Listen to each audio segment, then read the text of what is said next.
Good morning from Mugello in Tuscany for day 2 of the 12 Hours of Mugello. It's round 2 of the 24hourseries.com and the International Endurance Series. 64 cars started this event yesterday as we ran from 2 p.m. through till 6 p.m. local time. That got the first 4 hours out of the way, but we've got to do that twice more now.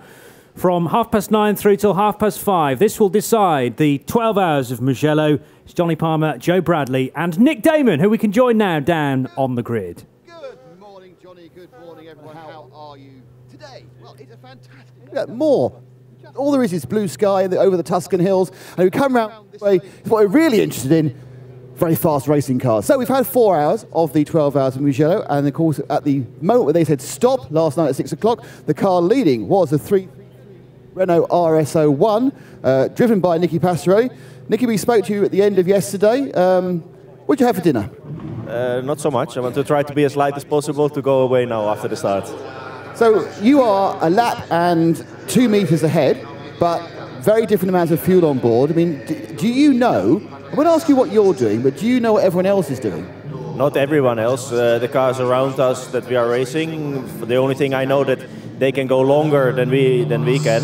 So we will make an earlier stop than them, for sure. We'll see when it is exactly, and then we see where we end up. Now you're in your overalls, so you finished the car last night. Are you starting this morning as well? Yes, I'm starting this morning as well. Thanks, and again, this is the very, very attractive Renault RS01, both the...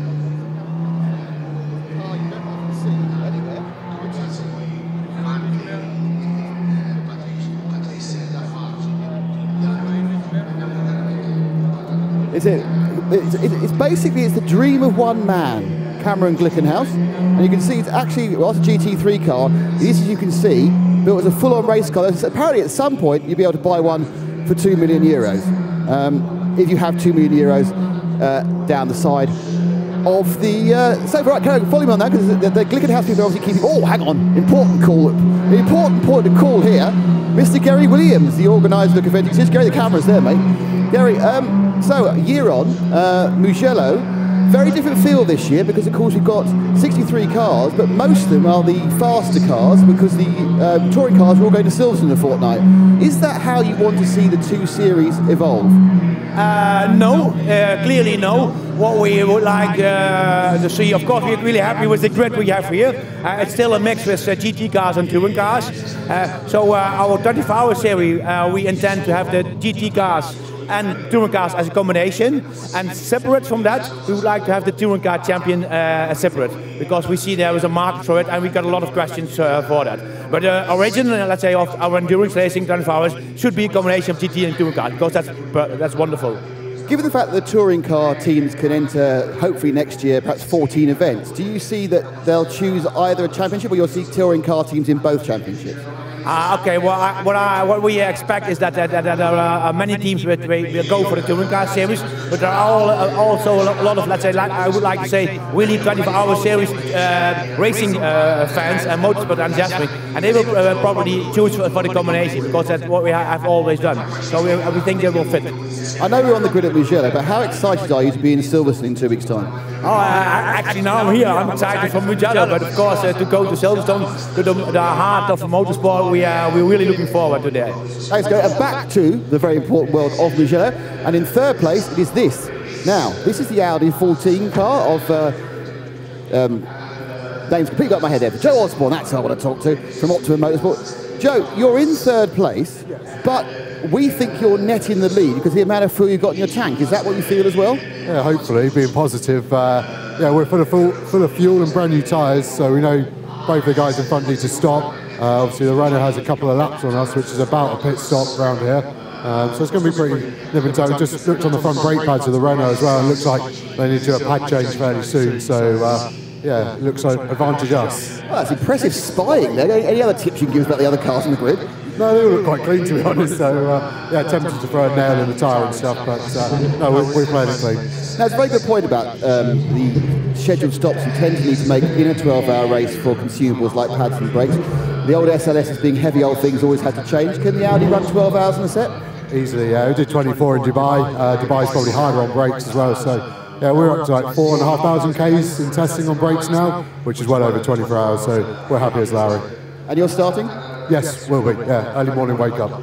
Thanks, Joe. Right, you say that you saw him having a very stiff coffee in the cafe just a little bit earlier. So moving back down again, we have the second of our, this is the 36, another Audi. Now, interestingly, the reason we've got a couple of Audis doing so well is actually after qualifying, they were given a balance of performance brake. That means that they try, all these cars are very, very different. So what they try and do is balance them with either a restrictor, which reduces the amount of horsepower, or weight, and they try and make sure it's the same. And obviously sometimes in track it's different. So the Audis, they reckon they had it wrong, and between qualifying the race, they gained, or lost, 30 kilos, which is great for them. Ah, there's a massive motorsport. That's the Dane train machine. That's the Danish, this car actually did run in the Le Mans, European Le Mans Series last year. And I should come over here. This is the car that sat on pole. Had a very interesting and busy first day. Rolf Nietzsche, not really where I expect you hoped to be at the end of the first 4 hours. Absolutely, not really, but it's going to be a long race and we will fight, and it's all open. Was it a combination of bad luck, or did the car actually lose pace during the day? No, it was more a combination about luck. We had an incident in the beginning. We were being kicked out, and then we lost some places. Then we had bad luck in code 60, and yeah, it was, the pace of the car is still there. And is it an easy car to race? Because it looks like a big car. It looks wide. It looks, have a big footprint. Does that make it easy to race or harder? It's quite easy to race. It's a great car. It's really nice to drive. We have really good brakes. It's really nice. It's a really good car.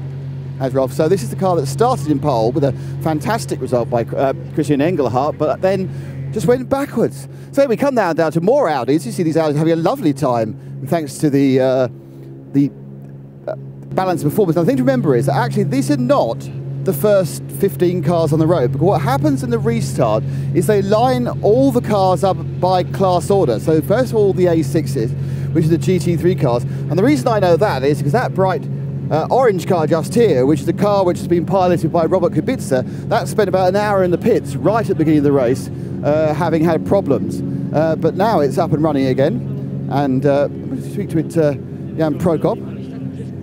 Very quick word, Jan.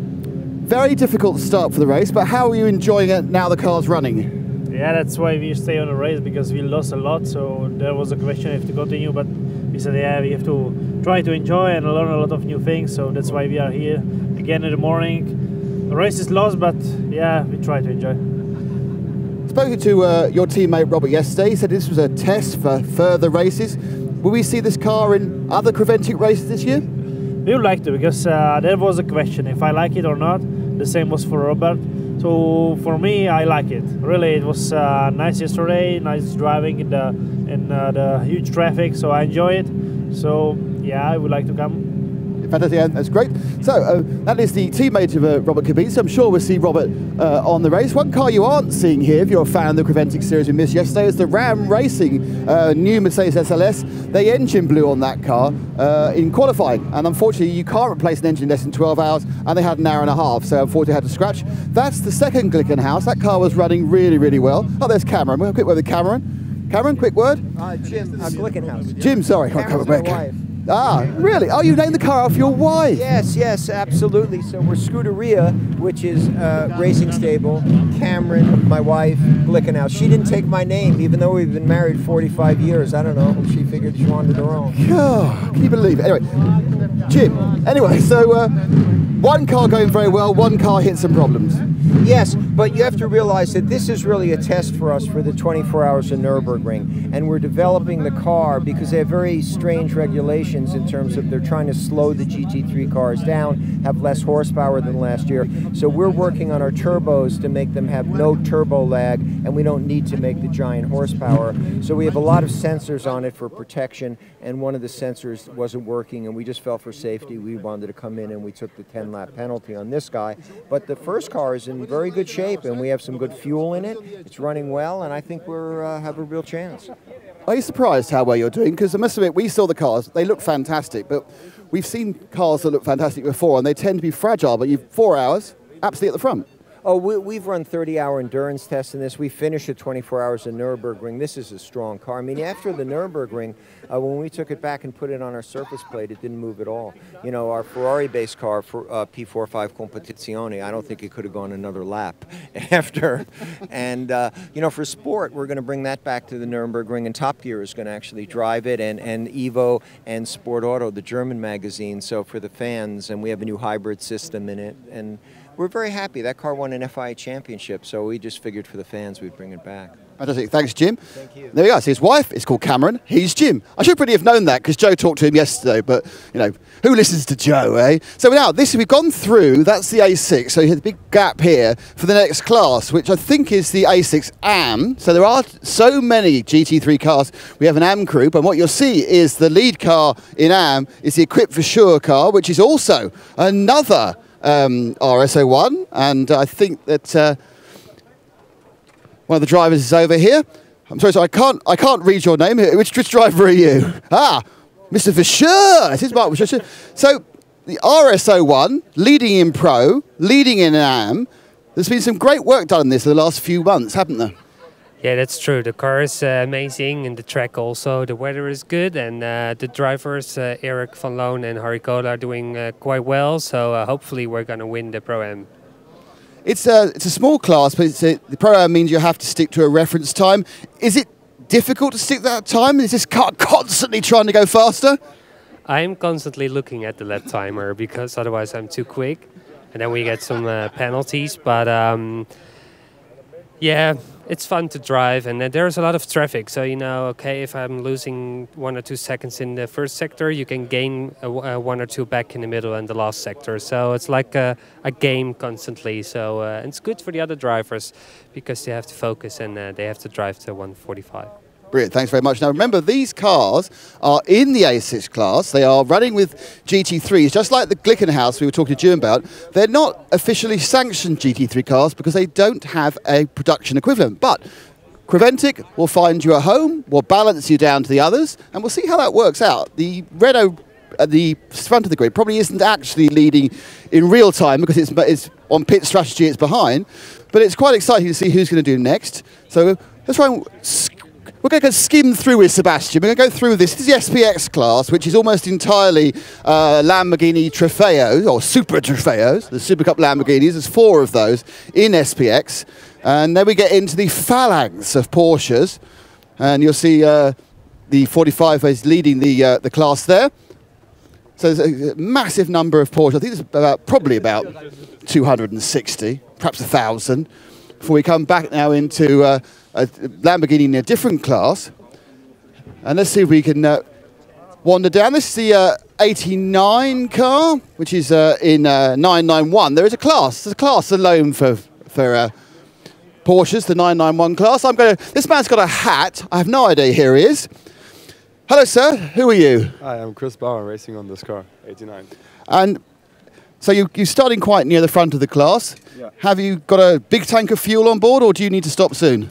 No, I think we made a clever move before the end of yesterday and filled up, got new tires in place, and I think that's going to help us now with the restart. Everybody being back tied together. So I'm looking forward for today. I think we're competitive. I mean, the thing is, there are so many Porsches of various types, but a lot of this 991 class. Where do you get your advantage? Where can you be better than the other cars when they are identical? Well, I mean, we try to be clever on strategy. We try to have the same performance throughout the race, stick to our lap time, stay out of trouble. It's a tight track. It's hard to overtake. So we didn't have many incidents today, but I mean, we have a long race to go, so we just want to stay out of trouble, I guess. Brilliant, thank you very much. Now, we're going down to, I don't know, does the camera work down here? No, it's fantastic. So we're going down to there's the sweeping last corner of Mugello, and again, you can see the rolling hill. Sebastian and I are having a lovely time in this weather. In the middle of the day, I have to take my jacket off in the middle of the day, it gets really warm. Now, those of you watching on Motors and those of you listening on Radio Le Mans, you need to know that there is going to be a very, very special hour in the pits coming up. We are going to have the first pit lane performance by Johnny the Man Palmer. Look out for that. Not telling you when, you have to stay tuned in, but there'll be an hour of Johnny in the pits at some point during the day. Now, let's go over this. We'll see if we can speak to Mr. Guidia, see if he wants to chat to us in the 911 class. Hello, sir. You should be our driver. Is this? Ah, you're the driver. And that is young Mr. Come Lediga, very nice, who's got the Italian Carrera Cup. So you're in the middle of the Porsche field. Yeah. How do you feel you're set tactics-wise, fuel and everything else? Now we have not so much experience with this kind of race, so we will look for the consumption of the fuel and maybe to try to save it to do less pit stop. And let's see if we still have some technical problem, some tire issues and punctures. So we will just continue to learn. I asked one of your rivals how difficult it was being in a class where all the cars were the same. Can the driver make a big difference? Yeah, of course, but the most important is not really the pure performance. It's really a lot the gestion and the organization and really the driver change, the tire change, and to stay on track and not in the gravel and not any spinning. So for sure it makes a difference, but we have to be really careful during these last 8 hours. Do you come into this second section, this last 8 hours, with a different mindset to the first 4? Because in many ways you're just trying to end the first 4 as close to the leader as possible. Is it now you get, right, now we're going to go for it, now we're off the leash?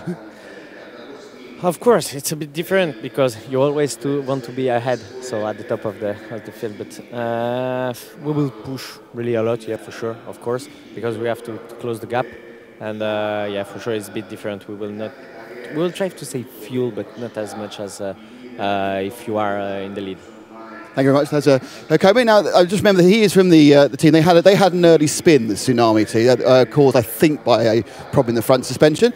As you wander around, people are beginning to suit up. That's we're now down into the SP2 class, and that's the very sweet-looking Audi TT that is towards the front of that class. The Porsche Lorient car showing a bit of damage there. That's he's lost his rear bumper. That's about 117,000 euros for Porsche spares, I expect.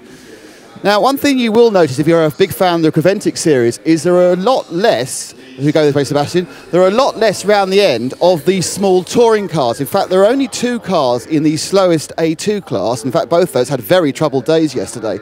And that's because we were talking to Gary, there's only 2 weeks till the Silverstone event, and there's really not enough time to rebuild the cars for a 24-hour race. So we have an interesting field here where right at the back, there are still very fast cars. So some of the traffic problems, which are so prevalent in Dubai and elsewhere, are not needed. Now, I think we need to get off the grid now. So not only to talk about traffic, let's talk about the track. And let's go back up to Johnny Palmer with a look at this fantastic Mugello circuit.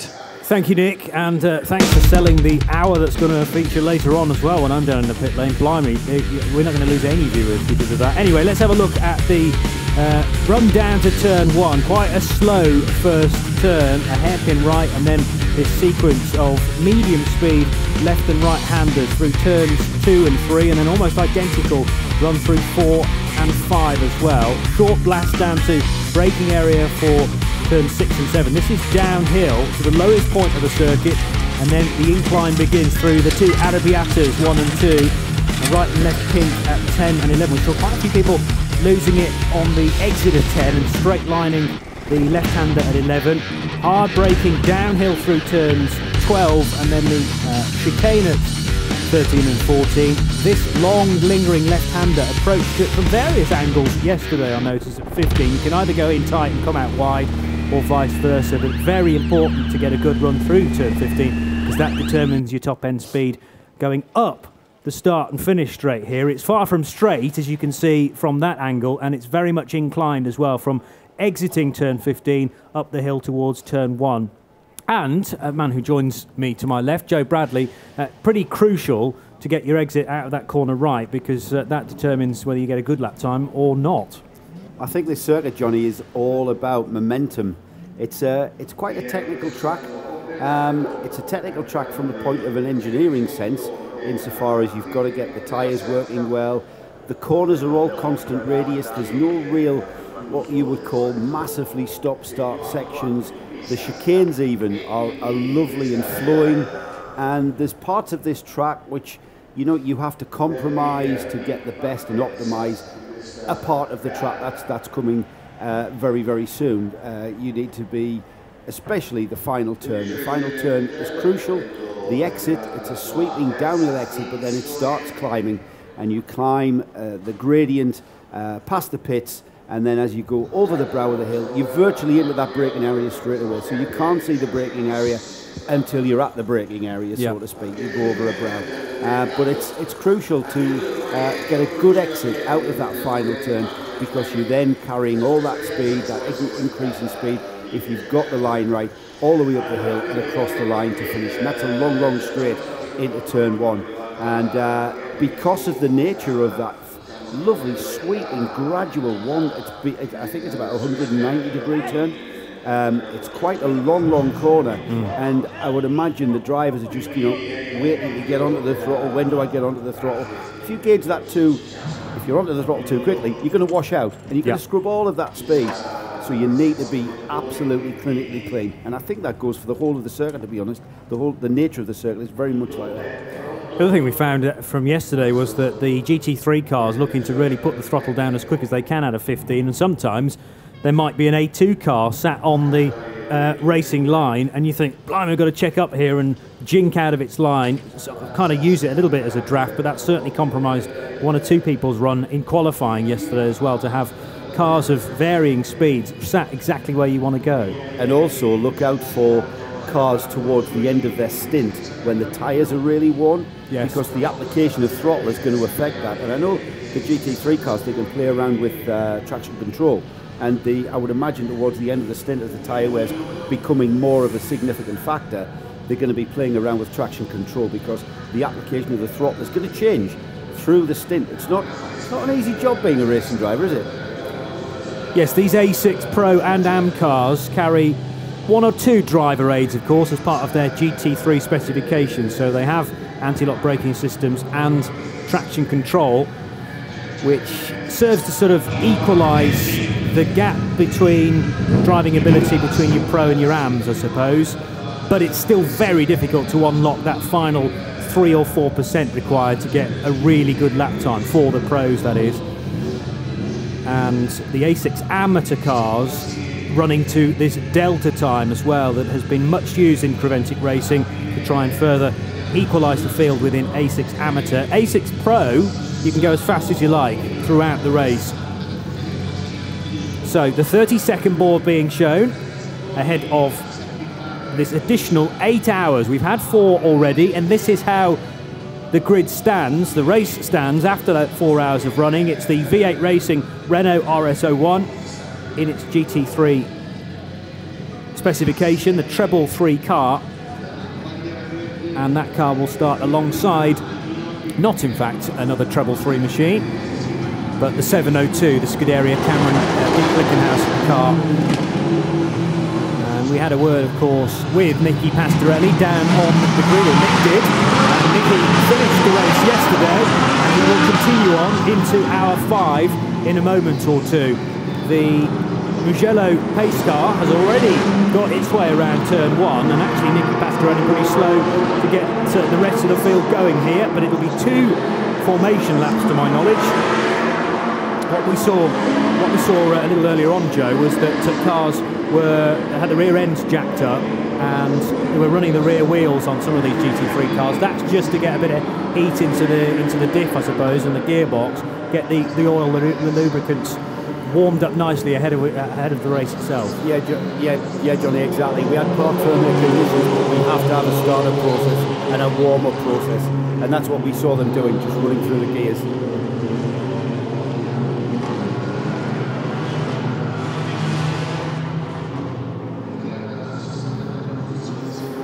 Yeah, there are 1 or 2 things you can do down on the grid.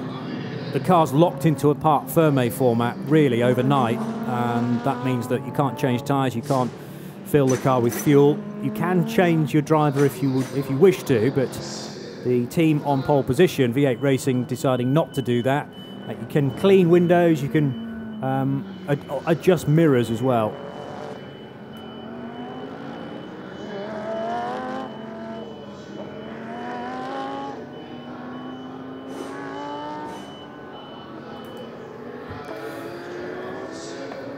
So cars weaving from left to right to get tyre temperature up, and you can adjust tyre pressures to a certain extent, not by using a big compressor, I think it said in the regulations, but you can use small hand tools to alter tyre pressures, whatever that would mean. Does that include a foot pump? I know it's not a hand tool, it's a foot tool. I don't know, we should have gone down there actually, Johnny, and cleared that up for ourselves, just to clear our minds of that and what was exactly allowed. Of course, you are going to be allowed, you know, it's park permit conditions. You're not allowed to do anything to the car, like, you know, service the car in any way, change brakes, change any, you know, discs or pads or the like. But you are allowed to actually, you know, lay hands upon the car. It makes a lot of sense. These cars are very technical, highly stressed units. And so, you know, there's on some of the cars, there's quite a lengthy warm-up process of preheating the block, and then starting it up on a quarter throttle for 5 minutes, and then for the next 5 minutes, 3/4 throttle, and then after 10 minutes of that, you know, and I'm not really commenting on particular ones. This is just an example, but you have got a warm-up procedure, and then you mentioned the car up on jacks, and you will run through the gears. You know, you'll go through the gearbox, first, second, third, fourth, fifth, sixth, just to get some heat into the transmission, into the gearbox. Lubricants have an operating temperature. You've got to get things up to that operating temperature, or else you can damage that. You know, if you were to start these cars up from the very off the key, and then off we go, oil's very thick. You can, you know, different oil pressure is then created. You could blow oil pipes, and the engine and the transmission wouldn't be lubricated as required, and that would cause problems. So yes, there was a startup procedure, there was a warm-up procedure, and that was allowed, understandably and sensibly. We couldn't do it any other way. Race cars are just too technical these days. And that is the slightly unusual format, I suppose, that we find ourselves in here in Mugello, in that the race is split with a third on Friday and 2/3 on Saturday.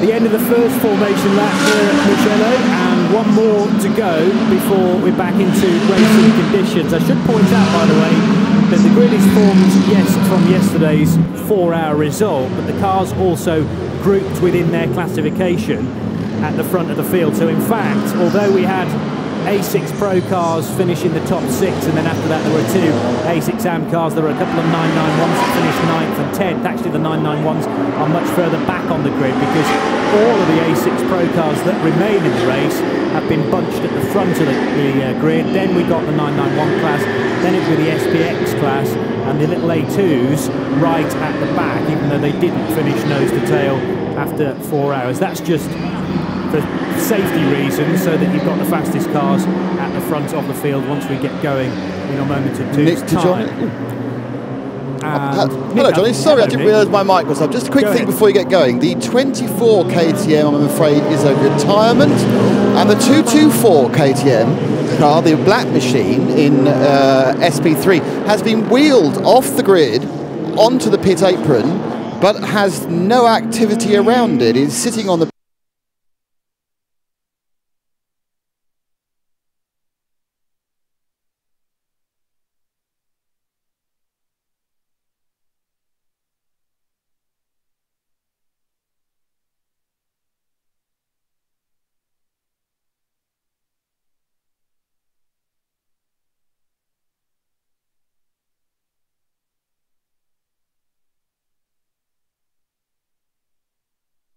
You're also watching live timing on a device at home whilst watching TV pictures.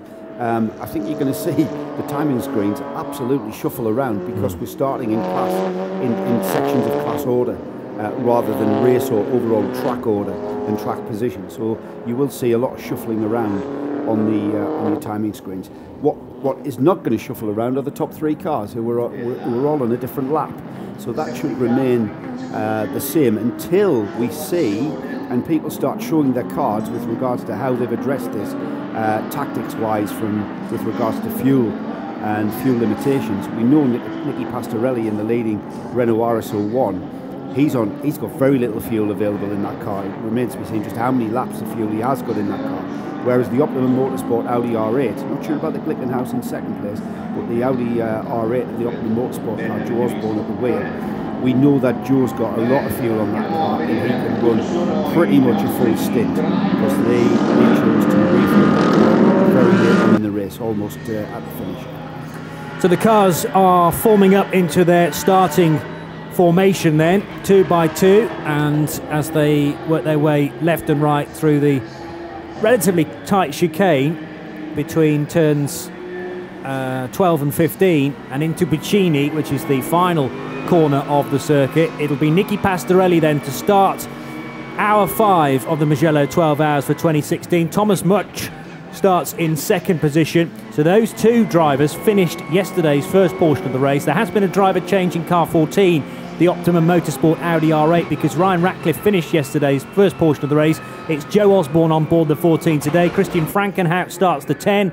Nikolai Silvestre will start from 5th position, and Wigo Dalmo in the 36 from 6th place. It's a relatively untidy start actually, with already some sort of chevron formation as we get the green flag now. And we're underway with the final 8 hours of the 12 Hours of Mugello, with Nicky Pastorelli looking to get a good start on Thomas Much. He certainly made the break in the orange Renault RS01, and side by side further back as Joe Osborne loses out on 3rd position. He's gone quite wide actually on the exit of turn 1. That should give him the inside line for turn 2, and Christian Frankenhout looking to waste no time whatsoever and try and get the Hoffa Racing Mercedes SLS up to 3rd position, in fact up to 2nd position. That white, red and black Mercedes up to 2nd, and this is all allowing Nicky Pastorelli to push on in the race lead. Joe Bradley. Yeah, relatively tidy start, certainly through turns 1 to 3. It's a very, very crowded racetrack though as we continue on the lap, and we're already through turns 4 and 5 and out towards Casanova and Savelli. We'll start going towards the Arrabbiata 1 and 2, which are the two right-handers, but very much at the lead of this race is Nicky Pastorelli, who got ahead at the start, and he's pulled out quite a gap there, already a considerable gap, as further down the field, the A2 class there at the back of the field, the 146 BMW just tagging onto the back of the Seat Cupra. We go in car in the 701 Glickenhaus, and we can see how crowded the track is in front, things just beginning to settle down. Now this is the point of any race where you can make up a lot of ground and position on track, and there'll be people wanting to get ahead and get on with this race. And even though we've got 8 hours of racing to go, you would think we're in a 10-lap sprint. Always looks more frantic from where we are, Johnny. When you're in the seat of the car, it's a lot more composed. You're focused and concentrated on the car in front and behind. And we've just gone we've had the Glickenhaus go to the left. Who are we in there with? We're still with the Glickenhaus. We went left, a Mercedes went right, and I think that was an Audi R8 we've just gone around. So a very, very crowded and frantic start of this 8-hour race. Yeah, on board with Felipe Fernandez Laser, the German driver, and up ahead was Bryce Bossi from Luxembourg in the number 41 Mercedes, who certainly wasn't making exactly a conventional line through turns 12, 13 and 14, and then onto the final corner at 15. Joe Osborne's got back up in front of Christian Frankenhout for third position. So Nicky Pastorelli leads the race from Thomas Much in the 702 Scuderia Cameron Glickenhaus car. Osborne now in 3rd, Frankenhout in 4th, and already a pit lane visitor, the treble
He has now dropped to 5th overall.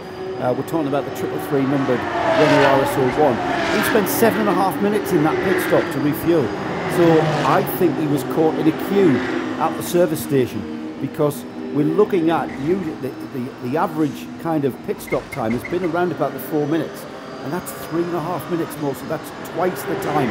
And that was always going to be the gamble that you were going to play on by short fuel and finishing the 4-hour segment yesterday with very little fuel and having to pit early.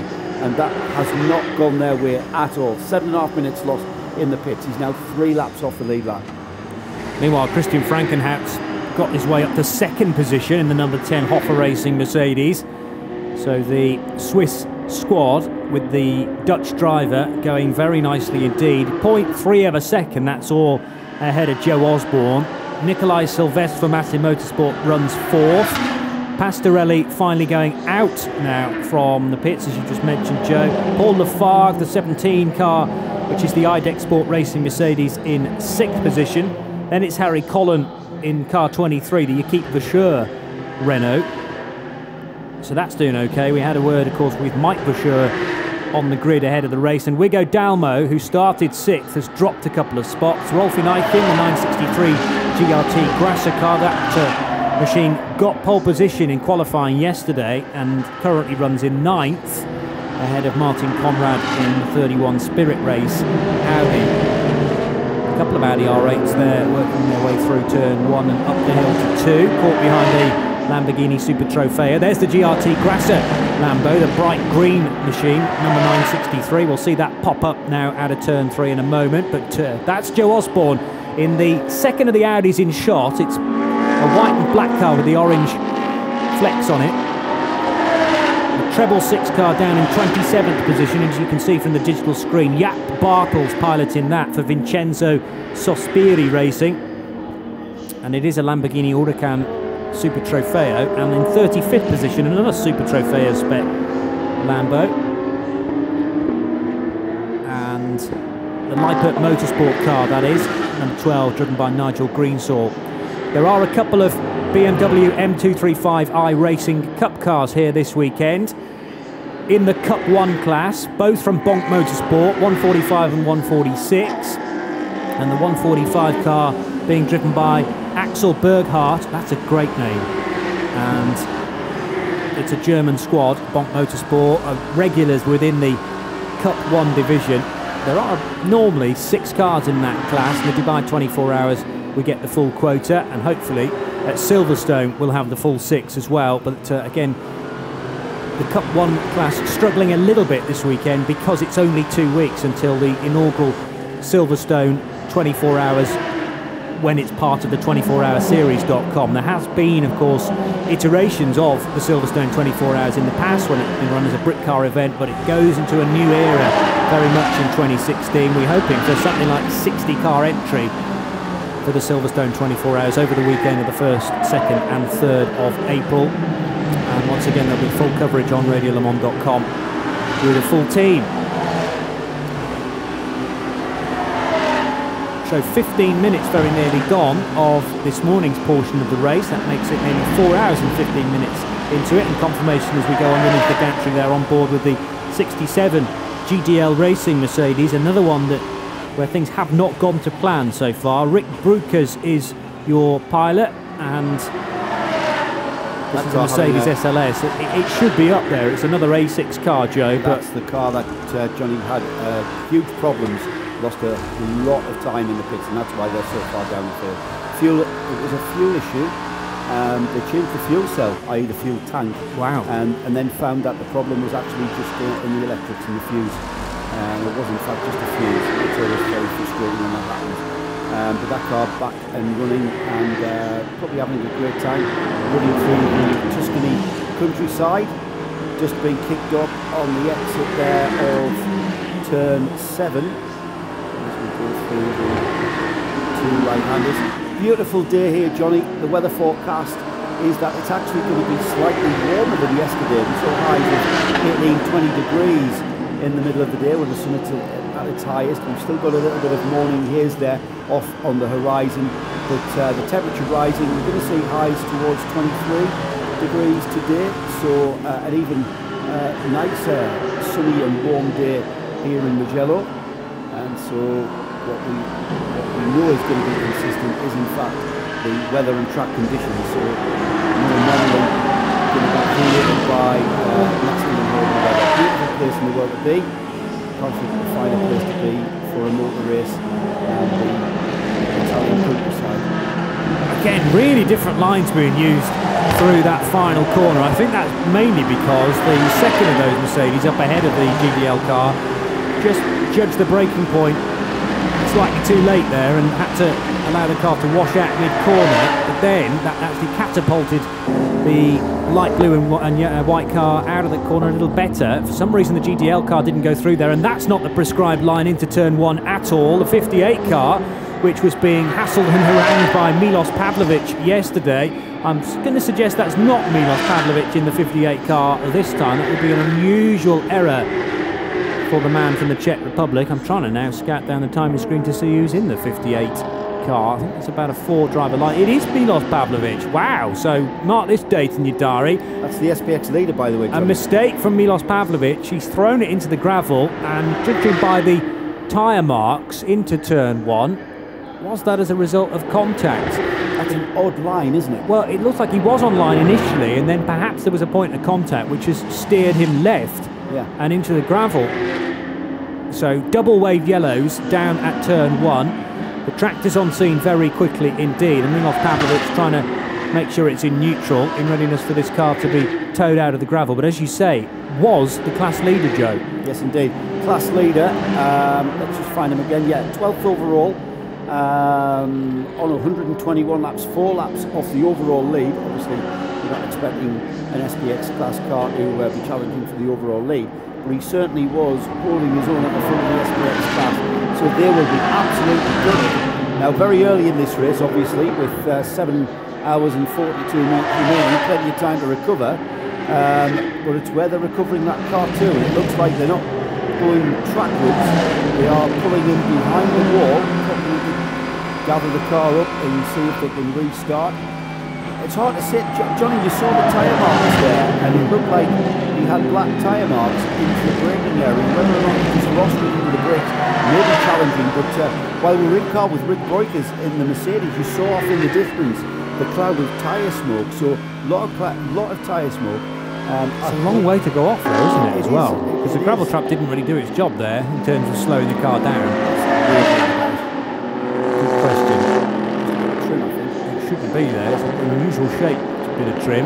It's worked its way maybe out of the grille. Good job this is not Formula 1. That would be doing all sorts of horrible things to the aerodynamics, but the aerodynamics on a Mercedes SLS are a little bit less refined.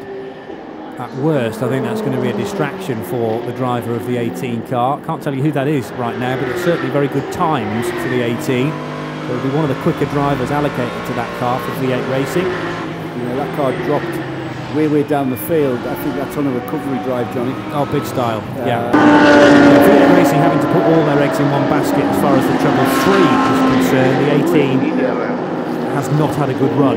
37th overall, that number 18 car, so they are. I put good money on the fact that it's Duncan Heisman at the wheel, because there's nobody actually on the screen.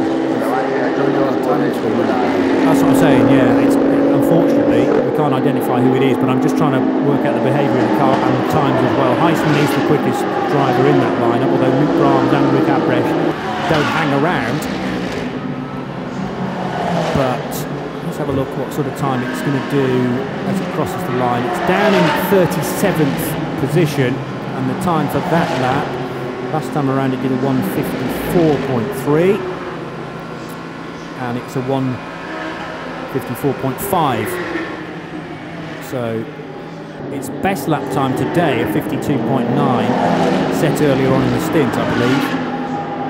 I reckon that is Duncan Heisman in 37th position, actually gaining a couple of spots on that lap, picking off an SP2 car and the 991, the Volker Piepmeier driven Bonk Motorsport Porsche, because Bonk here with a number of cars, those 2 BMWs I spoke about a little earlier on, but they're here with a couple of 991 cars as well and an SP2, and Jean-Francois Demorgue in the Porsche Lorient Porsche was also picked off on that lap as well.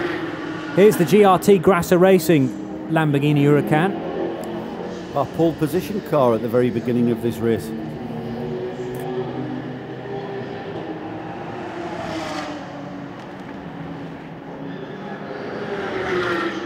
And we stay in car with the 963 Lamborghini Huracan, currently in 8th place. Rolf Einischen at the wheel, and that car on 3 laps down off the wheel lap as we scroll through the timing screens there. And that car did start on pole, a very eventful first 4-hour segment of this race.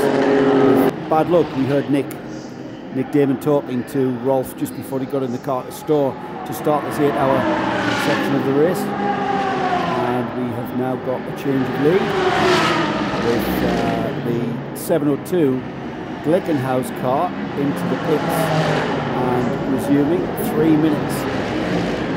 That car soaked up in the pits, so the 702 drops off the lead, and Nick Damon, I'm sad to say, got it right, because it's Joe Osborne who does in fact take the lead of this race in the Optimum Motorsport Audi R8. They fueled the car. The tactics were to fuel the car in readiness for a long stint to start this 8-hour section. They haven't got it all their own way though, because just 2 seconds behind them on the road is the number 55 Massive Motorsport entry. And that's the Aston Martin, the Danish team, Massive Motorsport, with at the wheel Nikolai Sylvestre, who is driving that and lapping a 10th quicker than Osborne in the lead. So we have in fact got quite a race developing, because right behind him, only 6 seconds behind him, is Christian Frankenhout in the Hoffa Racing Mercedes, car number 10. And he's only 6 seconds behind and lapping a little bit slightly, just ever so slightly slower that last time through. But we have got a 3-car race on the lead lap for the overall lead of this race done. Great stuff, yeah. So Osborne, I think, quietly confident this morning when we spoke to him, knew that the race would come to Optimum Motorsport. And the great thing about their team is that they've got strength in depth across all 3 of their drivers. Ryan Ratcliffe, as we established yesterday, is a silver-graded driver. I think Flick Haig similar, but Joe Osborne the star man in that, in terms of being the pro.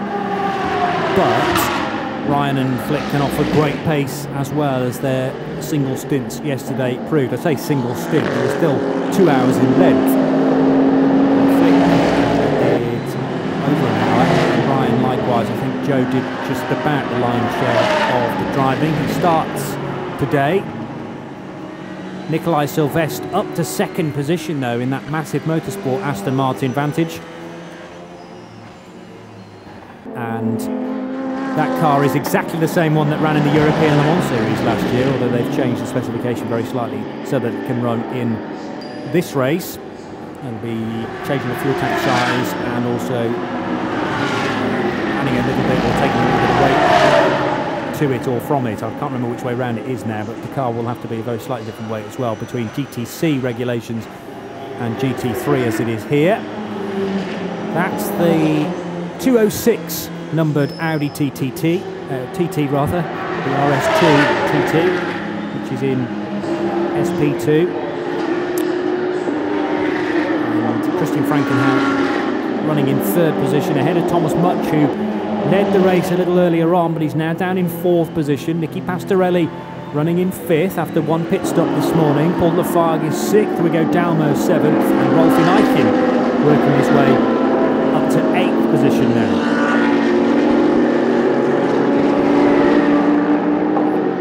There's the Vortex, as it's called, which is known as a GC automobile by any other name.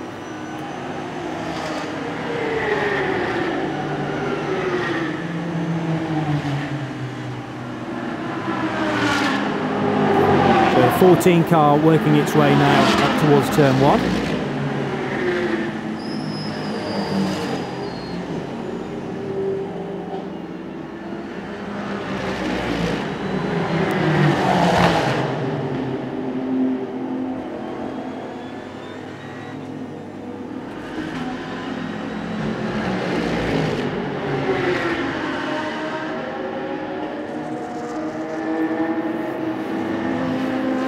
spoke with Joe Osborne in that number 14 Optimum Motorsport Audi this morning, just over coffee in the cafe. And that was as planned. That was the tactic that they employed, just getting totally wrapped up now. And that car in front is the Thomas Much Glickenhaus. Now that was one of the early leaders in this section of the race, and he's about to put another lap on him. He's already a lap down off the lead Audi, and just getting wrapped up there in a lot of traffic. I say slower traffic. It's all relative, of course, because those 991 class Porsches are a very quick race car indeed. Just coming up behind the Glickenhaus now, and the Glickenhaus goes down the inside, and Joe Osborne follows him through. There's the Oyster Racing Lotus Evora, just staying wide and letting the faster cars through. But the Audi is wanting by, because right behind the Audi is the number 55 Massive Motorsport Aston Martin, and that's the battle for the lead there, ladies and gentlemen. And both the leaders go down the inside of the Glickenhaus through that sweeping left-hand turn. That is the lead battle there, and that's becoming quite a spectacular thing to watch. And if anything, that 55 Aston looks like it's got the pace to overtake as they come past the pits once again. Right in his slipstream. Is he going to have a go in the braking area? Joe Osborne has to actually drive a defensive line into turn 1 and is defending that position as if this was a 10-lap Formula Ford race. Traction out of turn 1 looked a lot better with the Audi. I wonder whether Nikolai got a little bit of wheel spin coming out of turn 1, although these cars do have traction control, so it would be unusual, but for whatever reason the Audi was able to lay its power down a bit better. It's a mid-engine car, of course, the R8 versus the front engine Vantage. 6 litres in the front of that Aston Martin. V12 versus, what's the Audi carry? V10, isn't it? Yeah, I think so. 5.2 litre V10 in the Audi R8 GT3. So this is the thing I love about GT3 racing. All sorts of different variants as far as the car design is concerned, but brought together courtesy of, love it or hate it, balance of performance. And it means that we're given this fantastic race that hopefully will keep us interested and entertained for the next 7 hours and 32 minutes. Well, he's hung on to the lead in that 14 Audi, no question. Defended his line into 1, and then through Luco and Poggio he hung on to the lead, and that's paid off for him, because now he's got at least 4 or 5 car lengths between himself and the second placed Aston Martin. Surely they're not going to be able to keep this battle going for 7.5 hours. You never know. Out of the final turn then at Bachin to cross the line to complete another lap. 7 hours 31 minutes remain, and we'll see if the Aston's close enough for another challenge. Not quite where he was the previous lap. So having cleared traffic, Joe Osborne in the Optimum Motorsport Audi continues in the lead. Behind them, the Massive Motorsport Aston Martin. And just behind them, by just 5 seconds further back, let's not forget the Hofer Racing Mercedes. Christian Frankenhout at the wheel is keeping a very steady 3rd place. Now he will want to keep in contact with the cars in front of him. Nikolai Sylvestre in the Aston Martin, hanging on to the tail of that number 14 Audi. We go in car now with Joe Osborne, who's got a Seat to get by, as Joe Osborne continues to lead this race. 7.5 hours remain.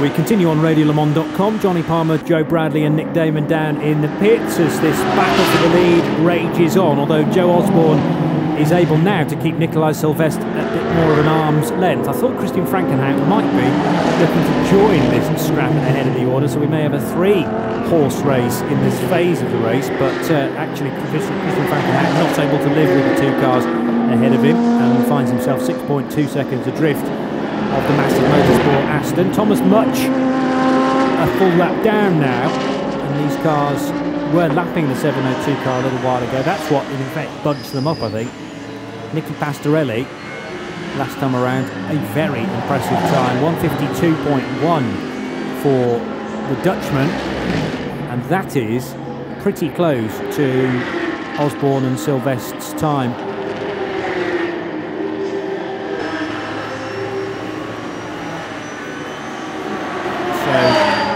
On board we go with Joe Osborne heading into the final sequence of corners. Joe Osborne leads the Mugello 12 hour in 2016 with a little over 7 hours still to go as the temperature continues to build here. It's a beautiful day anyway, and the sun is out clearly, but it was a little bit chilly this morning walking around as we got breakfast. As we head for midday though, it promises to be very warm indeed, certainly relatively speaking for March temperatures, and the sun will stay in the sky all day. No threat of rain for the remaining period of the Mugello 12 hour. It's a very civilised way of going endurance racing, isn't it, Joe, where we do 4 hours yesterday and we're able to break for a very nice dinner, 8 hours of kip, and then continue on today as if nothing really changed. Very, very civilised, Johnny. It's very apt for the part of the world we're in. Had a break, 4 hours yesterday, went for dinner, and a couple of beers or a glass of wine, whatever took your fancy, and a good night's sleep, and we all resumed. Cars were put into Parc Fermé.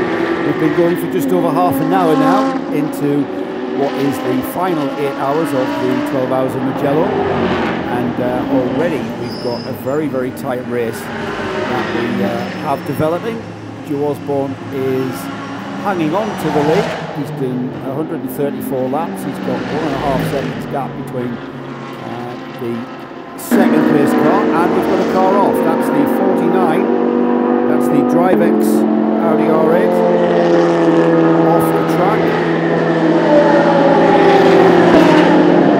That car is just off the track complex.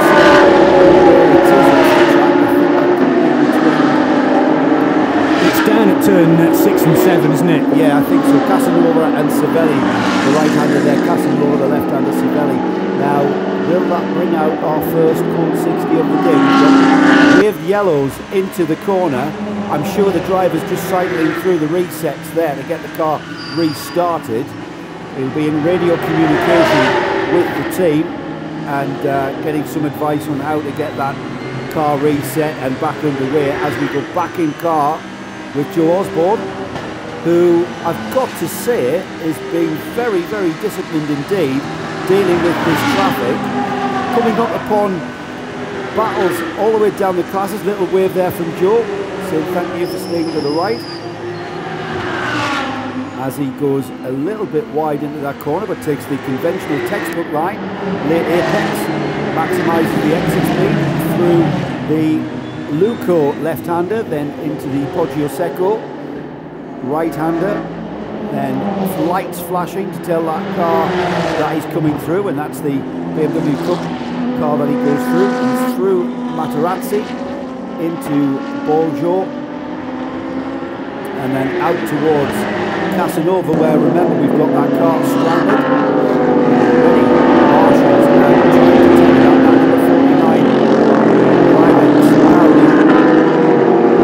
That car really down the field, lost a lot of time in the pits, a lot of time. As we go in car now, and we are at the final turn of the Mugello course. We're in car with the 67 Mercedes. Rick Breakers is the driver in the GDO Racing Mercedes there, and another car indeed to lose a lot of time yesterday the one that we're with now. At the front of the field though, it still remains the same, with that gap now becoming a little bit static there, around about 1.5 seconds, which is nothing really. He was born in the number 14 Audi, and the number 55 Massive Motorsport Aston Martin of Nikolai Sylvestre is in second. Christian Frankenhout now, that gap has almost doubled. It was 5 seconds about 2 or 3 laps ago. Now it's out in almost 10 seconds. So Frankenhout not quite having the pace of the two cars at the front. And then the first car off the lead lap is the number 702, the Glickenhaus of Thomas Much. As our early leader, the overnight leader in fact, Nicky Pastorelli, the racing Renault RS01, now currently in 5th place. That's the number 333 car. We'll see how their tactic pans out as we start then cycling through the different fuel strategies in the cars. We may even see Pastorelli leapfrog the Optimum Motorsport Audi, and that pretty much, Johnny, depends on how the sequence of pit stops overlap one another towards the end of the 8 hours, and until we get that first code 60 where we can kind of gather ourselves up with pit strategy, we're not going to know how that's going to pan out towards 8 hours. Now, one car that is stopping on this lap and has already been to the fueling area is the number 10 from 3rd position, Christian Frankenhout, and Nick Damon's down there. Yeah, he's already taken on a big slug of fuel into Mercedes SLS. He's also getting a nice new brand set of tyres, and I think that might well be why he's been slow, but no sign of a driver change. So they're going to run Christian as close to the 2-hour limit as they can. Very good stop there. Before they put in either Chantal or Michael Kroll, neither who've been in the car yet. Roland Eggerman did yesterday. Now, of course, I think with Roland doing the time, they could choose now just to rotate Kenneth Heyer and Christian Frankenhout to try and get themselves a win, but that would mean that neither Chantal nor Michael would score points, and they pay for the car. So you kind of think it's more likely that they will get them in for a session, but I suppose they're trying to see how close they are to winning as they make those decisions. Okay, thank you for that. The 10 car will rejoin the race very, very shortly. I've misidentified where that Audi has come off the track. It's down at 10 and 11 actually, just after Scarperia. There is a tractor on the scene very quickly. It was Rene Ogrocki who is at the wheel, for DriveX, and their Audi R8, which has had the drama and it's about to be towed away. Being done under double wave yellows, interestingly, so managing to avoid the need for a code 60 as we go back on board with the 701 car. This is still Philippe Fernandez Laser at the wheel. It is, and up ahead is the 41 car, so a bit of deja vu here for Philippe Fernandez. He's been caught behind that 41 car now for several laps. Bryce Bossy still at the wheel, but the 701 not quick enough to get through, and as you can see, running down in 53rd position, although clearly showing the pace of an A6 car. Up the inside of the sole surviving KTM Crossbow they go from RTR Projects. Oh, one of the cars did, but Philippe Fernandez Laser couldn't get through at that point at Arrabbiata. Well, at least the first bit of that corner. Through Arrabbiata 2 though, he is able to get by, and then they'll be into the double wave yellow flag area, and this is for the recovery of the Audi R8 to driver's right, and it's still being recovered. Yeah, I'm surprised they haven't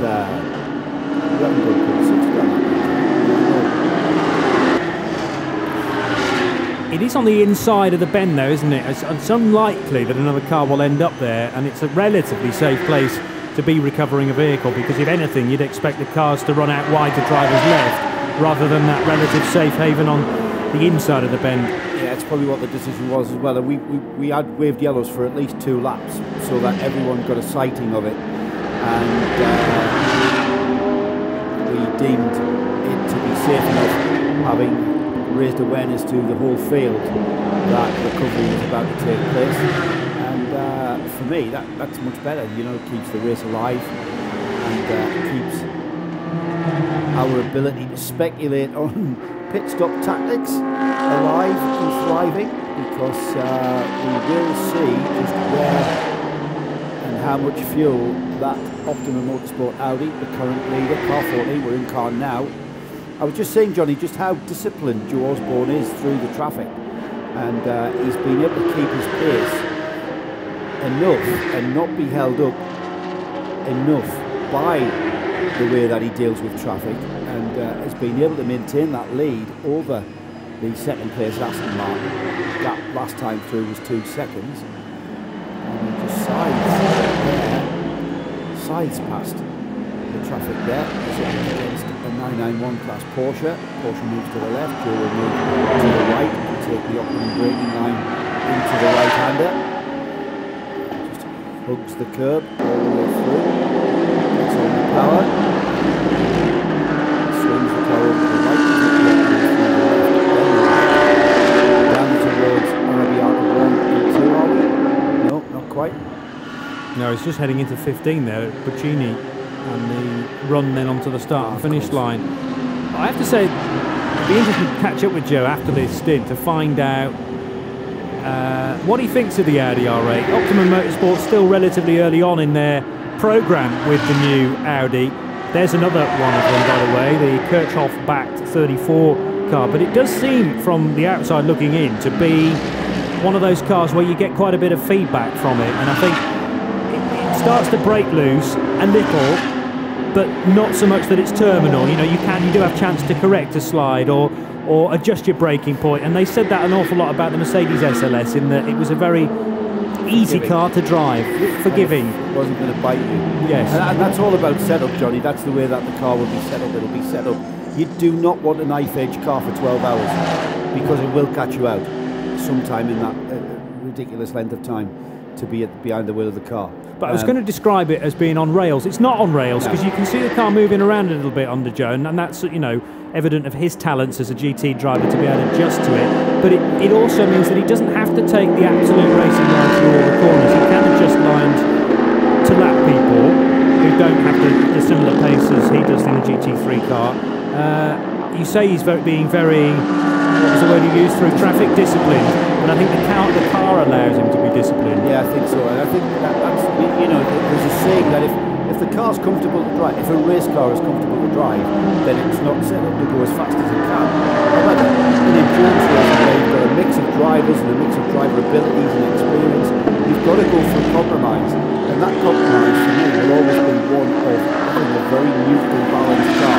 You don't want an edgy car, you don't want it to be oversteering, you don't want it to be doing anything that is going to catch the inexperienced or the driver with the less ability. All right, you know, you're never going to set the car up to where your hotshot wants the car, because it will be a very edgy racing car. And we've got a car just being recovered at the back. It's Milos Pavlovic coming back from the gravel at turn 1, and it's taken all this time to get that Lamborghini back. Meanwhile, Nick Damon, news of a car taking a penalty stop. Yeah, it's the Momentum Motorsport car, the machine currently that was second. It was a 30-second penalty. I timed it myself, so I can tell you. I assume that he took some fuel. I didn't see tyres and I didn't see driver change, but he sneaked up behind me, which is always worrying in a pit lane, and then served a 30-second penalty. You should obviously find out who that's from, get a piece of paper about it. What was his pit time in total, guys? As he goes out, I can tell you for 55, it was a 4:02, 4 minutes 2 seconds. So he took on a huge slug of fuel. I doubt with that penalty, therefore he had time to change driver and tyres. Okay, and the other news actually about pit stop times, we didn't mention the 7.5 minutes that Treble 3 Nicky Pastorelli we have about brakes. Yes, well, we mentioned the fact that it soaked up 7.5 minutes, and we wondered whether it had been held up in the queue, and then Nick, I think, found out that they'd actually gone for a brake change. Is that right, Nick? I was tweeted that way at the time. Right. At the time, I had no radio, and I was throwing my hands in the air in a kind of big showy way, you know, jazz hands. But yeah, my tweet friends told me that they have changed the pads. And the discs, or just the pad change? Yeah, just a pad change. So the Treble 3 car is good for brakes at least for the next 4 hours. Will it need another brake change?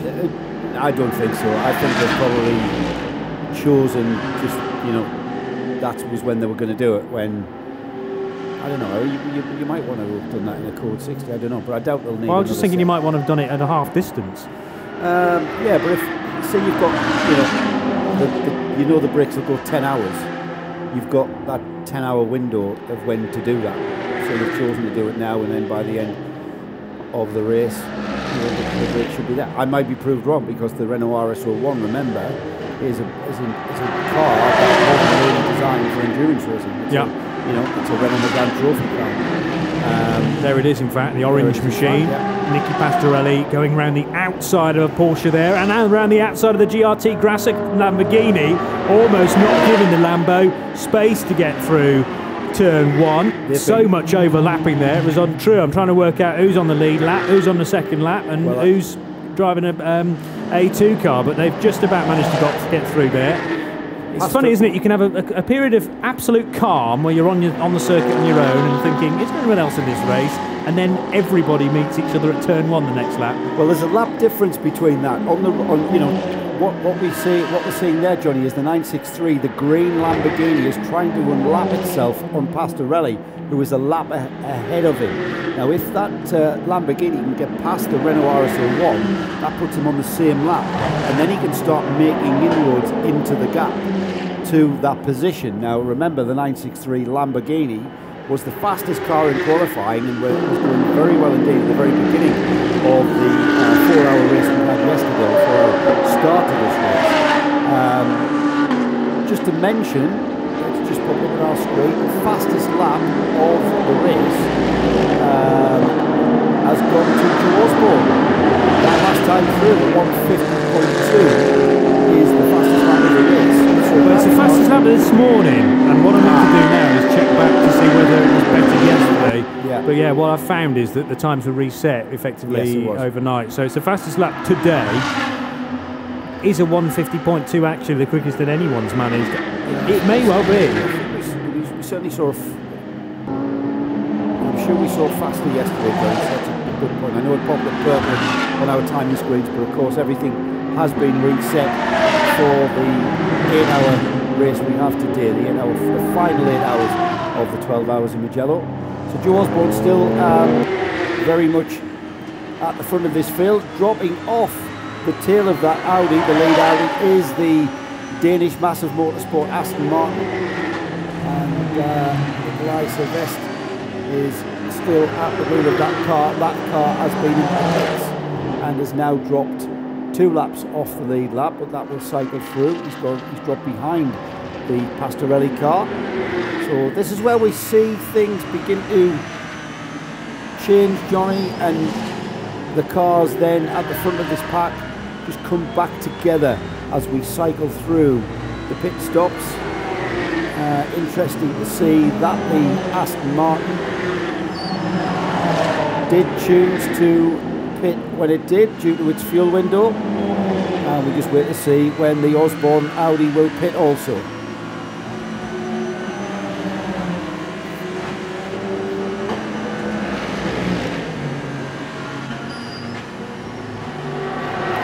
The fact that the 14 car can do such impressive times suggests it's going very light indeed, and maybe in need of fuel on this lap. No, stays out for at least one more.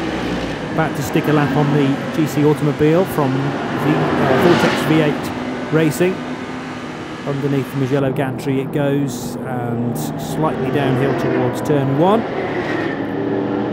Lurching forward as Joe Osborne slams on the anchors to get it round turn 1. I noticed the digital readout on that car is a little glitchy, so it doesn't tell us that it's in the lead of the race, but it does lead by, well, a healthy margin now over the 702 car. It's got a full lap, I think, ahead of Thomas Much. Yes, it has, Johnny. It's got actually 2 laps, I think, but that's going to come back when that number 14 Audi has to pit. That's going to soak up enough time in the pits for the other runners, which are in the form of the 702 Glickenhaus, the number 10 Hofer Racing Mercedes, and the overnight race leader Nicky Pastorelli in the V8 Racing Renault RS01. And let's not forget, also in the mix is our 5th place car, the number 55 Aston Martin, and indeed our overall pole sitter, the 963 Lamborghini.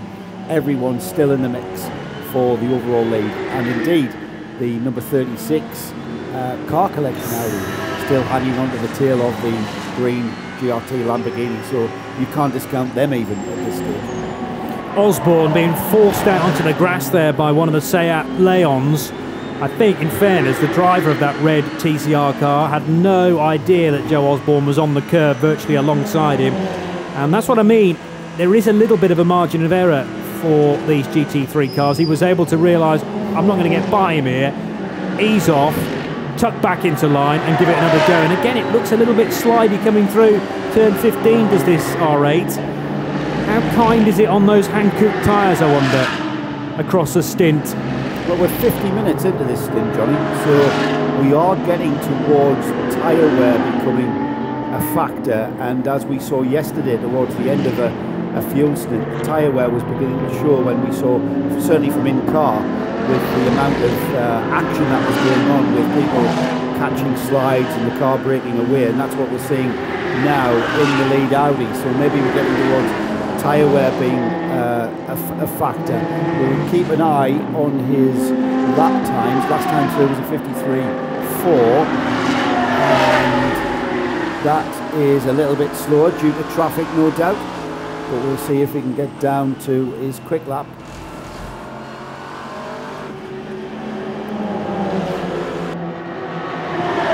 There's the GDL Racing Mercedes, which is way down in the mid-50s in terms of the position. In fact, 60th.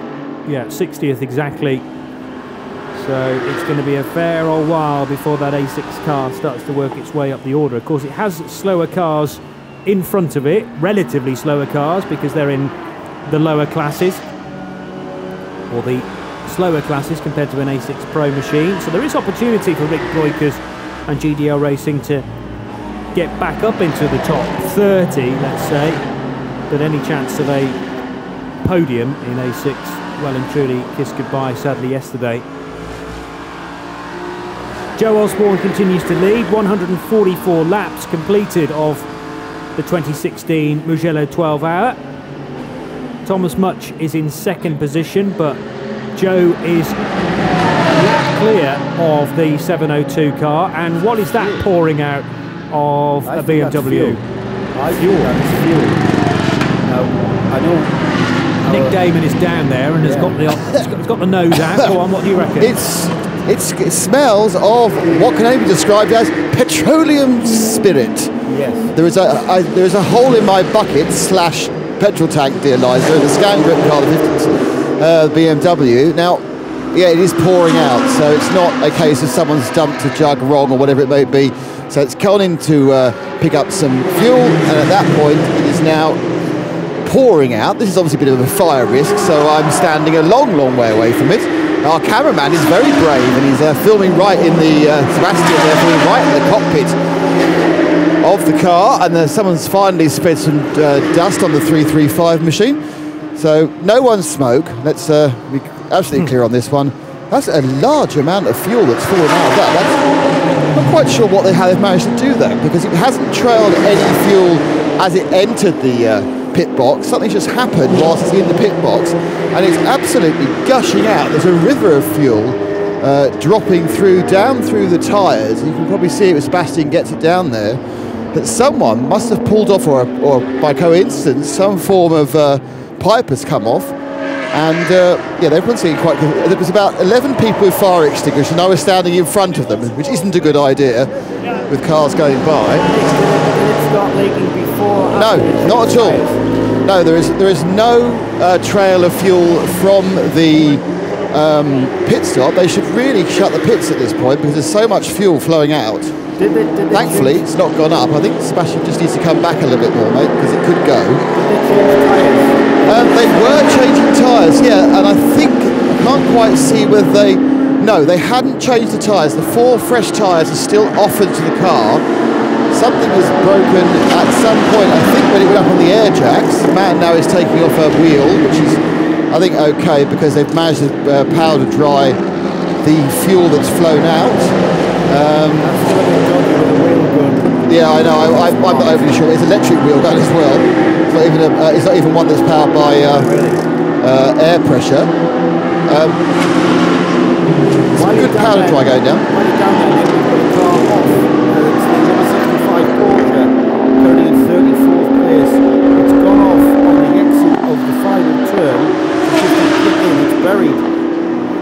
very deeply into the gravel. Looks like he's just sprung out there at the point on the track. So we'll be going into recovery. Keep us updated. Okay, I can tell you what's happened is that the mounting for the fuel pipe has fallen down. Normally it routes around the wheel arch and then obviously goes forward from the petrol tank to the front engine. It's come off its mount and the tyre has worn it away.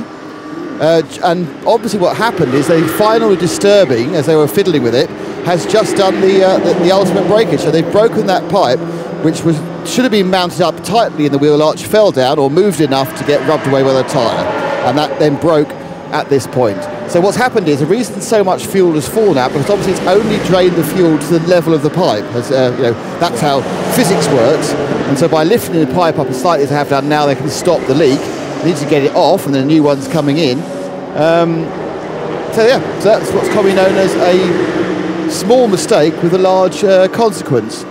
And there is no more fuel leaking now, and most of it is dried up. There's a small little puddle that still needs to be done, and they're doing it now. So, panic over, and they just need to replace the fuel pipe.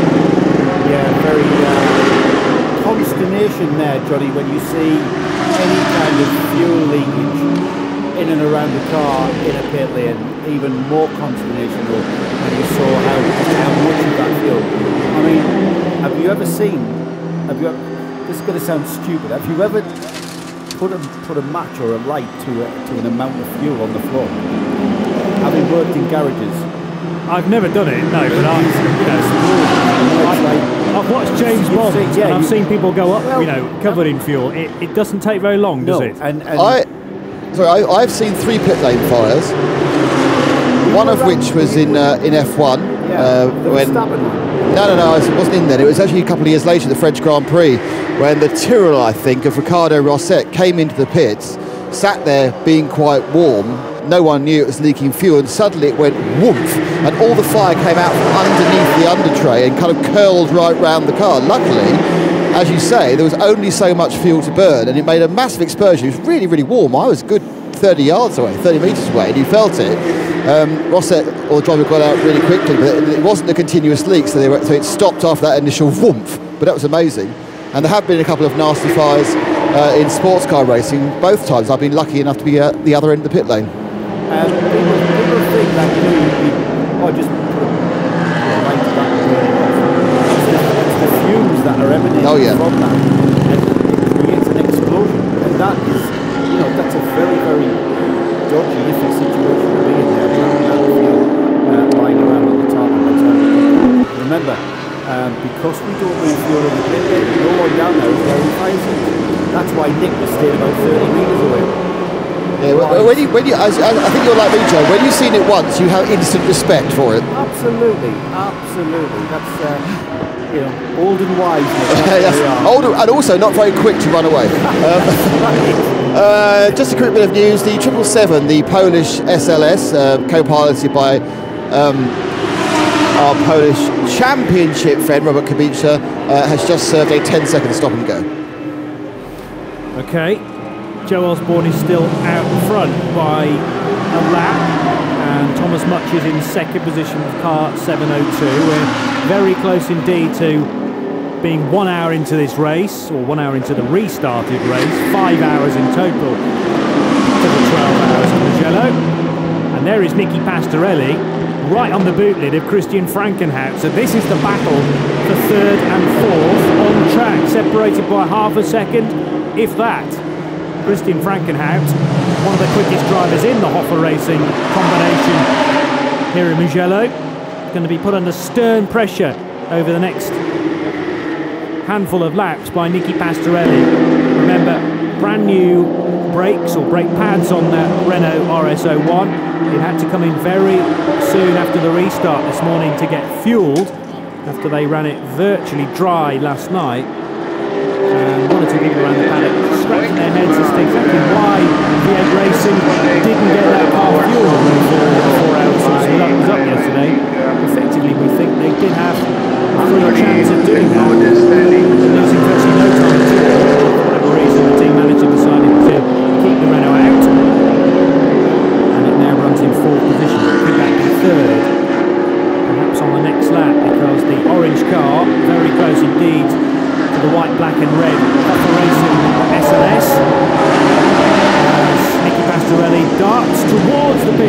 thought he might come in for a stop then, but actually just trying to get his way around the Audi R8 that those two cars are lapping.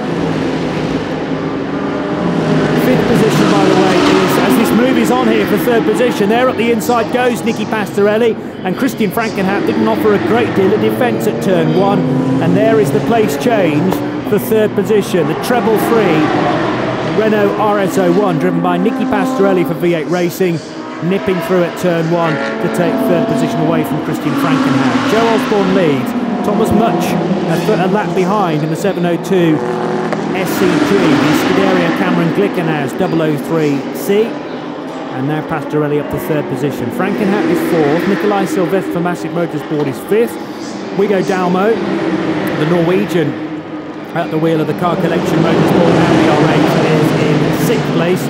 Paul Lafargue for IDEX Sport Racing and their Mercedes SLS is seventh. Eighth position, Rolf Eichen driving the GRT Grasser Lamborghini Huracan. And then it's Mike Boucher at the wheel of the number 23 Renault RS01, ahead of Martin Conrad in 10th position. The 991 class still being fought between the 78 car, which is the dynamic, the MRS GT Racing Porsche, versus Giovanni Berton in the dynamic SRL Porsche 991. They came in for their last stop, separated by just a second. At the moment, the 78 car has a very large margin, though, over Giovanni Berton. First to second is, actually conveniently, the 56 car is just headed over the line, and the difference is half a minute in the 991 class. There's the 17 car in 7th position, Paul Lafargue driving the A6 AM Mercedes, so A6 AM class led by that car. In second position, Mike Boucher, which is also of course an A6 GT3 car in effect, although not by the true sense of GT3. The Renault RS01 doesn't actually have a road-going counterpart, which strictly speaking we should have if it's a GT3 car. Nevertheless, prevented by the use of balance performance, being able to put that car in the A6 class together with the Cameron Glickenhaus SCG 003C.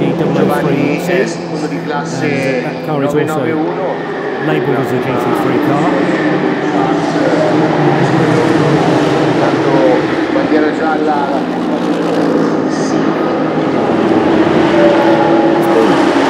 The performance balancing of that car has been done to enable the car to compete, and we hear all the time the Renault RS01, for instance, they've actually had to reduce the amount of downforce. I think, who was it that was talking to us yesterday? I think it was Nicky Pastorelli, I might be wrong. I think it was Sergio Ramos who was telling us about how in Megane Trophy form the car is a lot more physical to drive. So they've reduced the amount of grip that that car has to balance the performance of the RS01, and in the same way they've done probably exactly the same thing with the Glickenhaus and balanced its performance to enable it to fit into the A6 class. Always having something that's going to run away with the lead because of the amount of, it's got more power, more grip. It's not what we want to see. We want to see competitive racing, and once again, the organisers, the Plavonic organisation, have done a cracking, absolutely outstanding job in the way they've done that, and it shows how flexible they are in their attitude, because there they decided that the Audi R8 was needing a bit of a help because they kind of, got the calculations not where they wanted them. I'm not going to say wrong because that's the wrong term to use. They got the calculations where they weren't expecting them to be, and so they took the weight out of the Audi R8, and that's allowed that car to improve its competitiveness. And it just shows, Johnny, doesn't it, how 30 kilograms, you think? 30 kilograms, what difference does that make? It makes a lot of difference in these race cars, It makes a lot of difference. You're braking, you're accelerating, that excessive weight, and it all amounts to time. It just shows, doesn't it, that the work of a balanced performance car is never done, is it? It's a fluid situation all the time, and you've got to be looking at. It's like a handicapper in a race effectively. You know, you've got to look at the performance of the cars continually and say, okay, that they need a slight improvement and maybe they need to be dropped back a little bit. 2 cars off I've spotted now. That's the second of which, the baby blue 102 BMW driven by Martin Langting is in the gravel. And there's the 108 car now parked up. Wrong way. Capricorn Racing Seat Leon Super Copa, which has clearly had a spin and straight into the gravel. Very difficult to tell where that is, but it'll be covered by double yellow flags. Second in class. Leader will be in the pits this lap. And the leader will be in the pits this lap. Though he'll be in the fuel station for 2 minutes first. Thank you, Nick. So, yes, in fact, Joe is in the fuel station right now, Joe Osborne, and has been there for 2 minutes already. Over an hour for that, Steve, Johnny. Over an hour. Yeah. So their fuel tactic certainly works a lot. Second in class there, the 108 Seat, 46th overall, but second in the TCR class, and that car still buried in the gravel. Getting back to the balance of performance discussion we were having, Johnny, as well as the performance, the balance of performance clocks for any race series, they're not just up against themselves, they're up against clever engineering in the teams.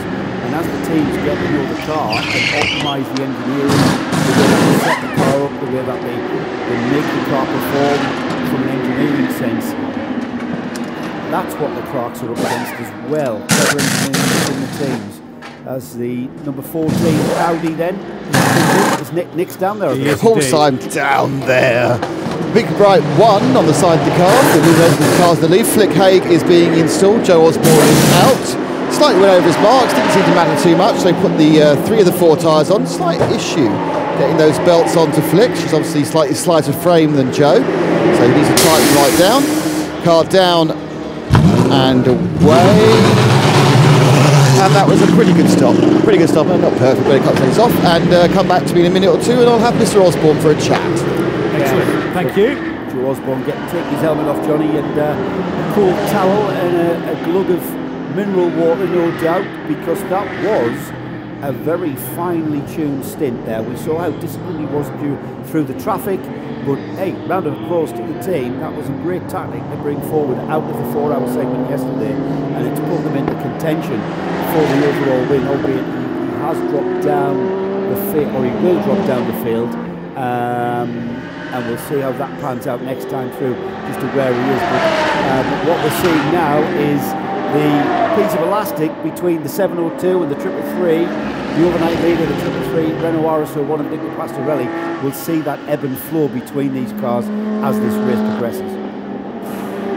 And as promised, here is Nick with Joe Osborne. Joe, who's doing some gentleman's rearrangements down there. Was it a bit tight in the cockpit? Yeah, obviously a bit early in the morning, so they're feeling larger than usual. So yeah, little achy. That session, I suppose, really worked out exactly as you wanted to, didn't it? Yeah, apart from the last quarter of a lap, we're out of fuel, so I think we lost about 10 seconds potentially, just having to go to the spare fuel pump and giving it a bit of weave, trying to get the last bit out of the tank, but at least we know we've now got 95 litres of fuel in, so our strategy's a little easier. The guys are commenting, we've got to see a lot of your car because of the onboard. The guys are commenting, it seems to be a nicely controllable car. It's, you can hold on to it, it moves around a bit, but you're always under control. Yeah, no, for sure. I mean, yesterday it was the opposite, so I don't know if some Italian fairies have twinkled with it overnight, but it was a dream to drive this morning. Obviously lower track temps and stuff, but credit to Optima, obviously still in their first year of this car, and we've learned a huge amount in an hour and 10 minute stint goes like a breeze. So is it now really a case where you can only do your own thing? You're not going to look at the other 3 or 4 cars who are kind of, alternating with you? Is it just like fuel, tyres, driver, and just see what happens at the end, or will you alter your ideas depending on the other cars? I mean, we've got our own strategy, which we can't now change really on fuel and tyres as drivers. Flick, Ryan and I, we're all pushing as hard as we can, but we've always got, every time we overtake a car, we've got a get out of jail card. As you see, even in my stint, it's probably 5 or 6, like, oh, I think I'm going to hit him sort of moments. So we're all responsible. Any contact, no matter if it's the other car's fault, we're taking responsibility. So that's our game plan. We're sticking to it. Okay, Joe, well, you're 6 hours 49 minutes from a very good result. Cheers, mate. Thank you. Very manoeuvrable, that car, I would suggest. But it's interesting that he didn't necessarily think that yesterday, and that just shows, doesn't it? I mean, to me, from this commentary box, nice warm day today, nice warm day yesterday, but actually temperature-wise, because it's still 20 to 11 in the morning, it is a little bit cooler, and that's the environment that the car prefers. No doubt about it, the track temperature would have been a lot more reduced to when we started this race yesterday. We started at 2 o'clock in the afternoon, and the sun was at its highest, it was the warmest temperature. We saw an ambient temperature of 20 degrees yesterday, Johnny. It's actually going to be warmer, it's forecast to be about 23, highs of 23 degrees, so it is going to be actually hotter than yesterday, so maybe as the track temperature goes up, we might see the track becoming a little slicker. We might see, and we certainly saw this yesterday, the Hankook tyre becomes a lot more of a handful towards the end of its life during that stint. And the way the guys have got the cars set up, we certainly see it from the onboards in the cockpit, and just how slippery the car becomes. On rails at the moment, Flick Haig in car with her, car 14 it is, the Optimum Motorsport car is who we're with, and we'll see that Flick is able to just drive the car as if on rails, just keeping a nice line, nice and aggressive, not really overdriving the car, but as we'll see in about 50 minutes time, when we get towards the latter bit of that stint, and the tyres are beginning to go off and becoming worn, we'll see a lot more activity from the Flick with the steering wheel.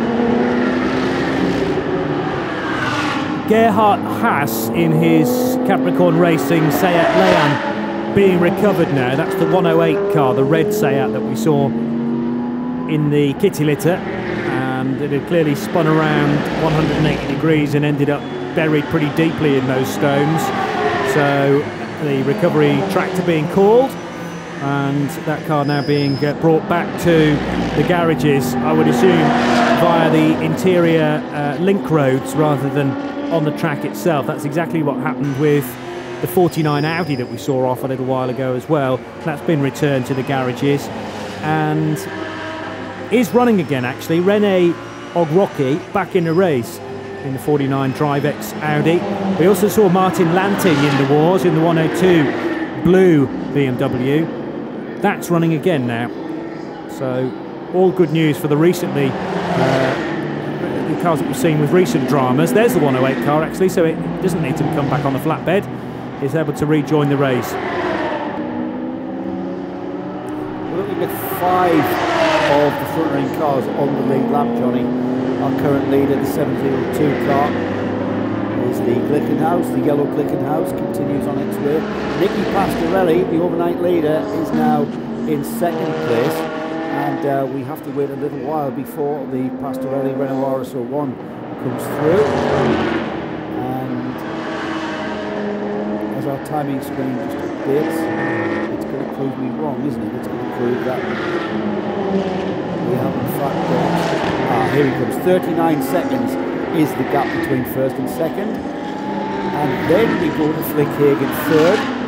46 seconds behind the leader. Just behind her is Christian Frankenhout in the Hofer Racing Mercedes, 48 seconds off the lead. And then we look to the number 55, that's the National Motorsport Aston Martin, which is just over a minute off the leader. So 154 laps completed, 5 laps on the lead lap. We've certainly, if this is the situation towards the end of this race in 6 hours 45 minutes, we've certainly got a race to the finish, no doubt about it.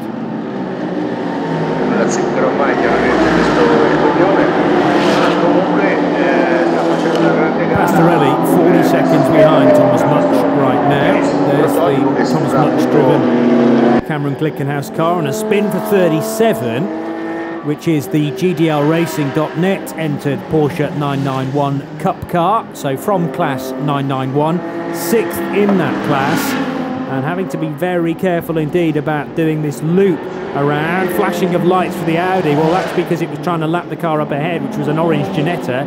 Didn't quite expect to see a Porsche virtually stopped on the curb out of turn 3, but a bit of avoidance action meant that we didn't have a big shunt there. But that is the danger of obviously having a moment, ending up off track. It's always about how you then rejoin, because disaster are sometimes averted with a car spinning off onto the grass or into the gravel. But if you then rejoin with a load of cars pouring round that corner, it can be disastrous. Thankfully, we got away with that one. over the curbs they go. You can see, if you do decide to shortcut the curbs down at turn 13 and 14, that will be a rough old ride because there are bolted into there some very high curbs indeed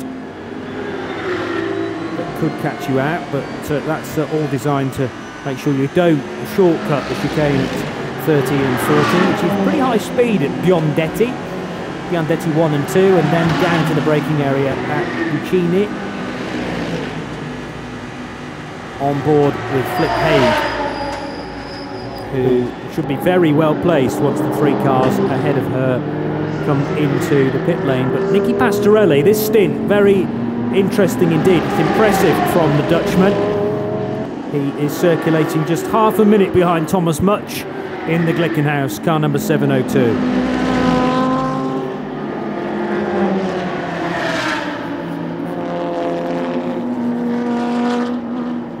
Flick Haig on board the Optimum Motorsport Audi R8 LMS leads, or did lead the race rather, when it was Joe Osborne at the wheel. Now down in 4th position because of that recent stop, but when all this shakes out, we expect the Audi to be very tightly placed indeed.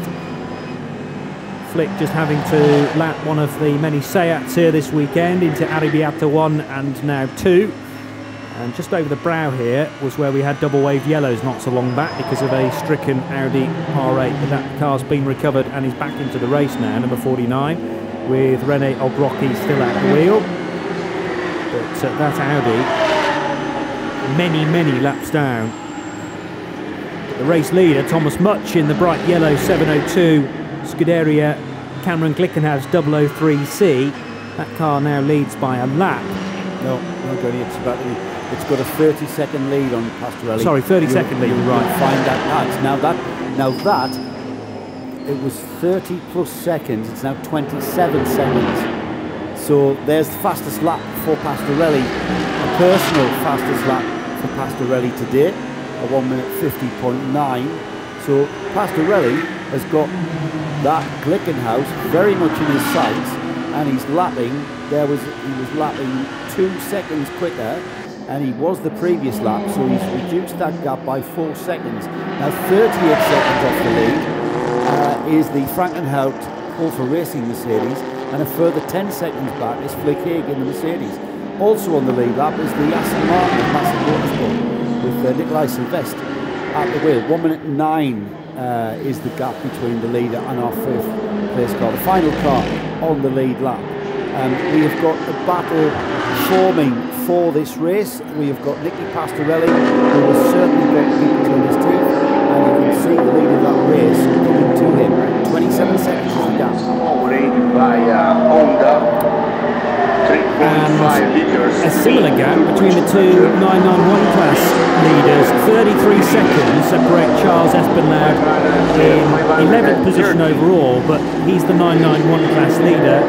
And Giovanni Berton, Italian driver for Italian team Dynamic SRL. They're both racing Porsche 991 Cup cars and separated, the last time we checked, by 33 seconds. They pitted almost exactly together, separated by a second last time. Charles Espenlaub is now how far into his stint? An hour and 20 minutes nearly. Wow. And there is a 2-hour limit, remember, for each of these drivers, so you can't go beyond the 2-hour mark. Many of those drivers, of course, have been in from the start or the restart of the race this morning at 9:30 local time. We're at 10 to 11 now. That means we've got 6 hours and 40 minutes to go, only 40 minutes away from half distance in this year's Mugello 12-hour. It might be worth noting as well that the first of our cars that are not on the lead lap, in fact I think we're about 2 laps down off the leader, is the first car in the A6 AM class, and that's the Mercedes of the IDEC Sport Racing. It's either at the wheel is Patrice or Paul Lafargue at the moment. Not quite sure which of the Lafargues are at the wheel of that car, but they are holding on to the A6 AM class by we've got about a minute's lead to the next car in the AM class, and that's the Vauchur Equipe, the Equipe Vauchur Renault RS01. Michael for sure at the wheel of that second place AM-Class car, and we'll keep an eye on the 6 AM-Class. 6th overall, 6th and 8th overall for them. In between the 2 AM-Class cars is the A6 Pro runner, the GR2 Grasser Lamborghini, the car that started on pole. That's the 963 numbered car. Rolf Eineken still at the wheel of that car. He seems to have been at the wheel of that car forever. But he did start the car. Now we're seeing some repairs. That looks like that car's done for the day. We're looking at number 58. There's Nick. The 58 Lamborghini came in about 7 or 8 laps ago. It was one that was in the gravel, but he got in the gravel due to front left suspension failure and not due to any error of his own. And they are making up a new corner. As you can see, there's a very, very expensive. You'll get Sebastian. Come here. I love this. This is the sort of thing that I really love. A lovely bit. Look, Öhlins being a motorcycle. I love a bit of very, very expensive. That's about £5 there, probably, of pounds of fabulous suspension with multiple adjustments of rebound and compression at both high and low speed. Oh, I'm getting excited now. Better stop like that. So they lost the corner. I think they're taking their time in this SBX class. I think they probably could rebuild it. Nothing structurally has been done wrong. Literally just lost the top wishbone mount. I'll have a quick shifty in and make sure it's not a chassis issue. No, it's not. So it was, again, a suspension mount breakage. And they're fixing it, and they're playing with expensive suspension. Oh, so he loves being down in that pit lane, doesn't he? It seems a shame later on for me to take over from him because he so much enjoys Öhlins suspension bits. Milos Pavlovic was at the wheel, by the way, and that would have been quite a frightening moment for the suspension to cave in as you're trying to brake at turn 1, which is a very fast entry down into a hairpin. No wonder he ended up so far into that gravel track. It's very early in the race, remember? The 7 series that had a suspension collapse. Maybe that heavy usage of the curbs would have perhaps been the causation of that. However, Mugello is fundamentally a primary track that is used for motorcycle racing, and there is a MotoGP around here, so the curbs are very low and flat, and certainly not harsh. But he did admit, Kubica, that he had contact with Rory Butcher with the Ferrari into turn 1. He also smacked the curb pretty heavily. You say, yes, the curb is relatively low, but the car visibly jumped up in the air as he went into turn 1 on that first lap.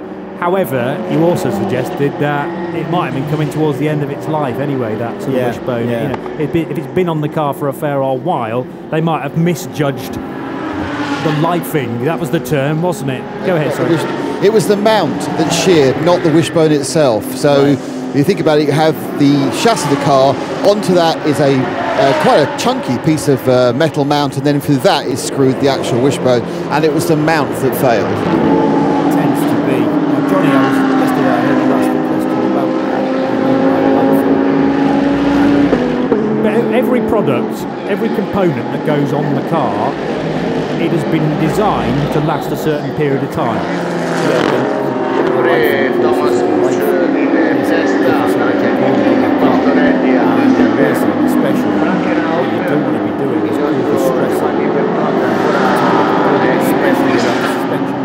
So you will give,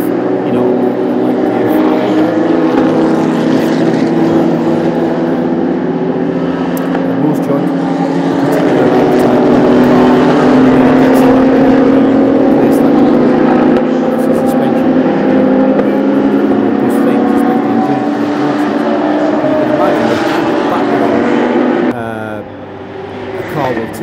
over this length of the race, then that's what I meant. It brings home very much what we were talking about, why we're not seeing many runners in the touring car classes, because of Silverstone the 24 hours, which is one of the prevented rounds, because they haven't got the time logistically to get the cars back. That is significant, because that's the 55 Aston just breaking off, because we see a very smoky, massive motorsport Aston currently in 5th place overall and still on the lead lap.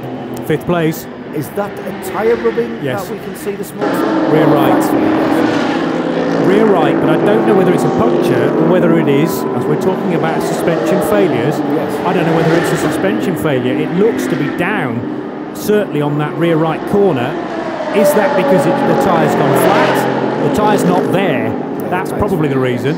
So the wheel still attached to the car, but the tyre has gone absolutely bang. There's not even a carcass there that could start to eat away at the wheel arch, so there's no danger of that.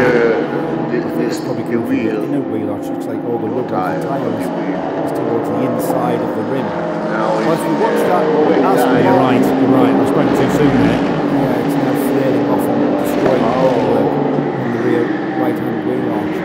While we watch that, the driver of the Massive Motorsport very slowly and cautiously back in pits. We've got to look at the front of this field then, because the leader, the Glickenhaus, the 72 of Thomas Butch, has been caught and overseas by second place. Nicky Pastorelli, who's now got the gap down, just over 8 seconds. He's taking chunks out lap by lap.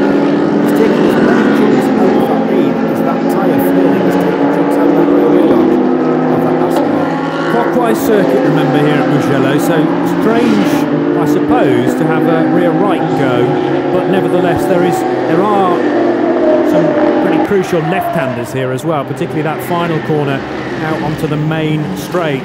Now, news from the pit lane, Nick Damon, that Nicky Pastorelli has come down pit road in the treble 3, and you're about to be joined by the 55 Massive Motorsport car as well. Yeah, Pastorelli has dived in for a fuel stop, and out come. And the problem is that the 333 and the 55 are in adjacent pits garages. The 55, the question is, will he, with his hampered handling with 3 tyres, actually be able to get? Yes, he is. He's going for fuel first. So the 55 turns the fuel stop in front of me. Makes those very, very sharp, sharp right, sharp left that Joe was explaining about the entrance to the fuel station, which is at the front, which is the entrance to the paddock effectively. So they go out behind the safety wall of the pits, into the paddock, go around the circle, and then come back into the pits again after having picked up fuel. So Miguel Ramos will be getting onto the 333 car, and a Danish person will be on the Massive Motorsport. Can't quite see which guy it is yet, but he has a very Danish helmet. And we have about a minute to wait till first Nicky Pastorelli's car turns up, and then the far more interesting, as far as a pit stop is concerned, Massive Motorsport, which will need to fix some damage, I expect, or at least assess the damage on the rear right. And in that assessment, they are already bringing out large amounts of tank tape made up in squares. So I'm now just looking for the tyre wraps, and I'll be a happy little pit reporter. Yeah, where would we be without tie wraps and gaffer tape? And I'm pretty sure they're going to have very little left of that inner wheel arch on that Aston Martin, as we are backing car with number 18 recovering drive from the number 18 V8 Racing Mercedes. As we looked now, as Pastorelli peeled off into the pits, we had the gap across the timing screen at less than 2 seconds between him and the leader in the Glickenhaus 702. As already Pastorelli begins to fall down the timing screen as he soaks up time in the pits. Pastorelli already been in the pits for 2 minutes and 20 seconds. That so up into second place then on the road. 10 seconds behind the leader is the number 10 Wolfer Racing Mercedes. Christian Frankenau still at the wheel of that car. He started that race over an hour and a half ago, and remains at the wheel of the car, and should be due a pit stop quite soon. I'm sure Christian will be handing back the wheel of the car to one of his teammates, whether that will be Chantal Cole or Kenneth Ayer, we will see. And Flick now up into third, as Pastorelli remains in the pits. Into the pits has come that's the Aston Martin. Yeah, so we've got the Aston Martin refuelling. We've got the Renault RS1 of Pastorelli refuelling. And this is what we were talking about with regards to the lead ebbing and flowing backwards and forwards between the Renault RS01, the Renault RS01 of Pastorelli, and the Optimum Motorsport Audi in the middle bit of the pit stop drop window. We've got that damaged car in. Nick, are you down there with the Aston? Interesting is that the Aston Martin went into fuel before the Pastorelli car has went in, and now it's come out before him, so it's a much shorter fuel stop. The RS01 is obviously a really difficult car to fuel up, but back to the Massive Motorsport, as the tape is applied to the rear left, it's completely, as Johnny said, flailed to bits by the carcass of the Hankook tyre, which blew earlier. They are lucky, and they've kept most of the front end of the rear wheel arch, so they've got something to mount it onto, but the back is no longer in existence. Layers and layers of tape going on to re-strengthen the glass fibre or carbon fibre bodywork, depending which version it is. And they will get that in some structural way. It'll hurt the aero a little bit, not a huge amount, that part of the car. It's Roland Poulsen who's getting on board this machine. So behind us is Miguel Ramos, has already aboard the RS01, but there's a real issue with the RS01 fueling. It doesn't appear to like to fuel through a fuel pump. They took at least 30 seconds more on the Aston, and I'm sure they probably only had perhaps 5 or 10 litres more, or even had less fuel. So that's something they need to look into in their development of the car, how to get to fuel quicker, because they're just throwing time away. That takes a huge amount of time to make up on the actual race. Nick, have a word about the red tape. Oh, I can't believe it. Yeah, it's multi. Don't forget, the whole car is red and black, isn't it, as Ramos goes. Come away for a second, because I'm going to go and talk to Nikolai, and I need to talk to Telly.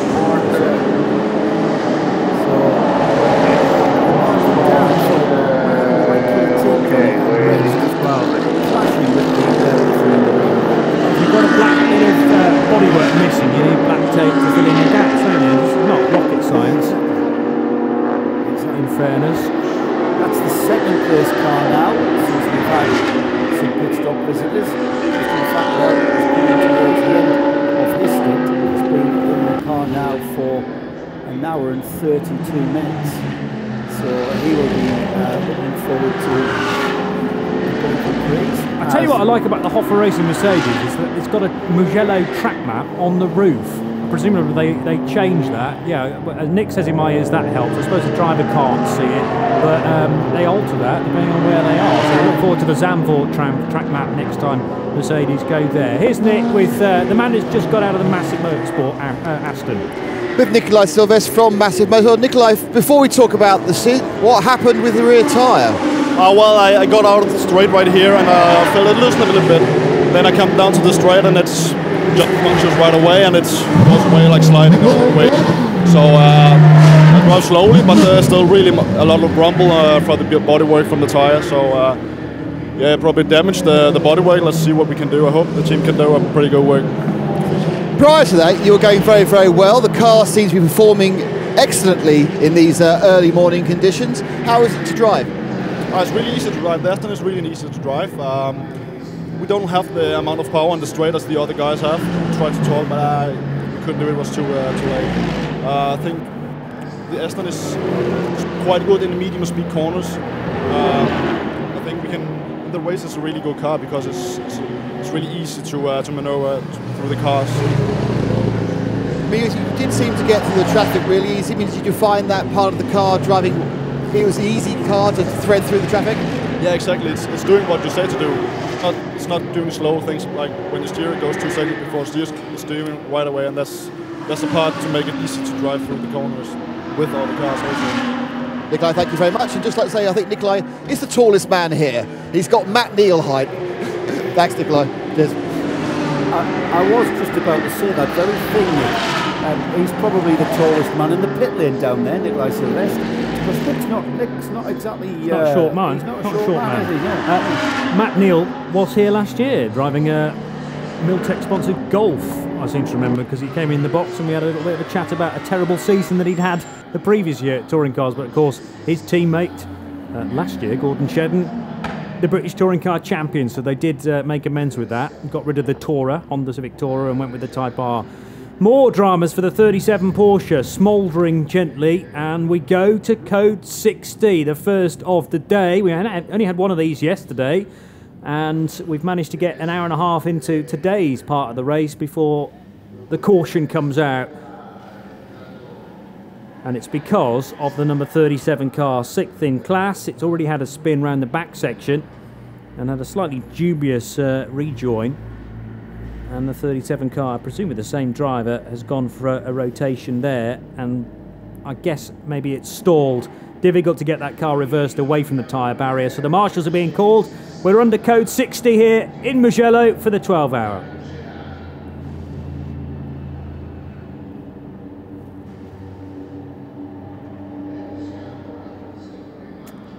Saw a bit of steam coming from the front of that car, Johnny.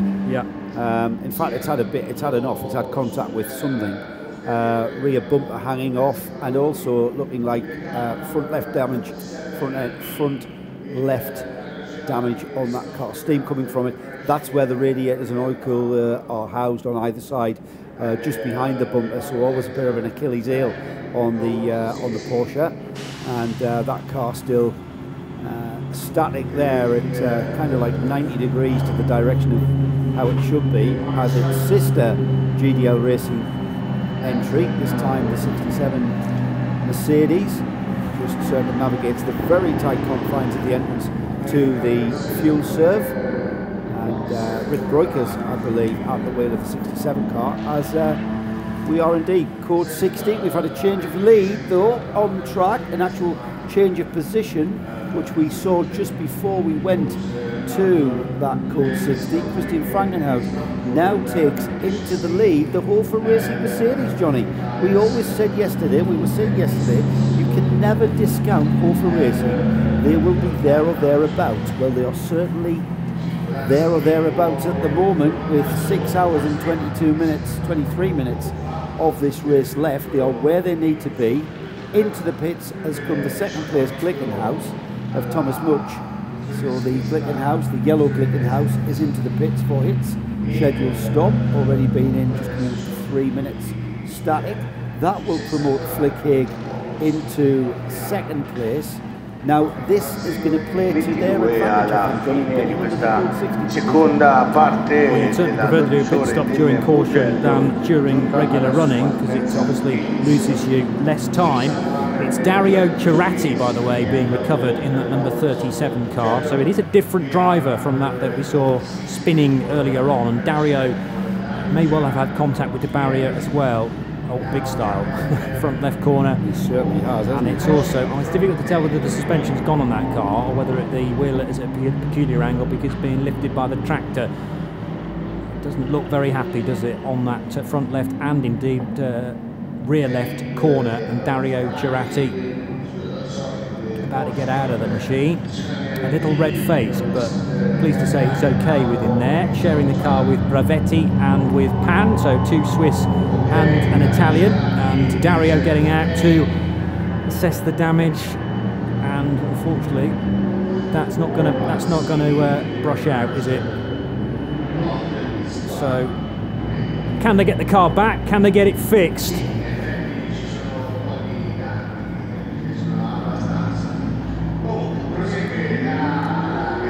Under the first code 60 for today, and I think only the second code 60 of the entire race, because although we've had one or two incidents, quite a few incidents across the period of the first 5.5 hours, most of those incidents have been able to be dealt with local yellows.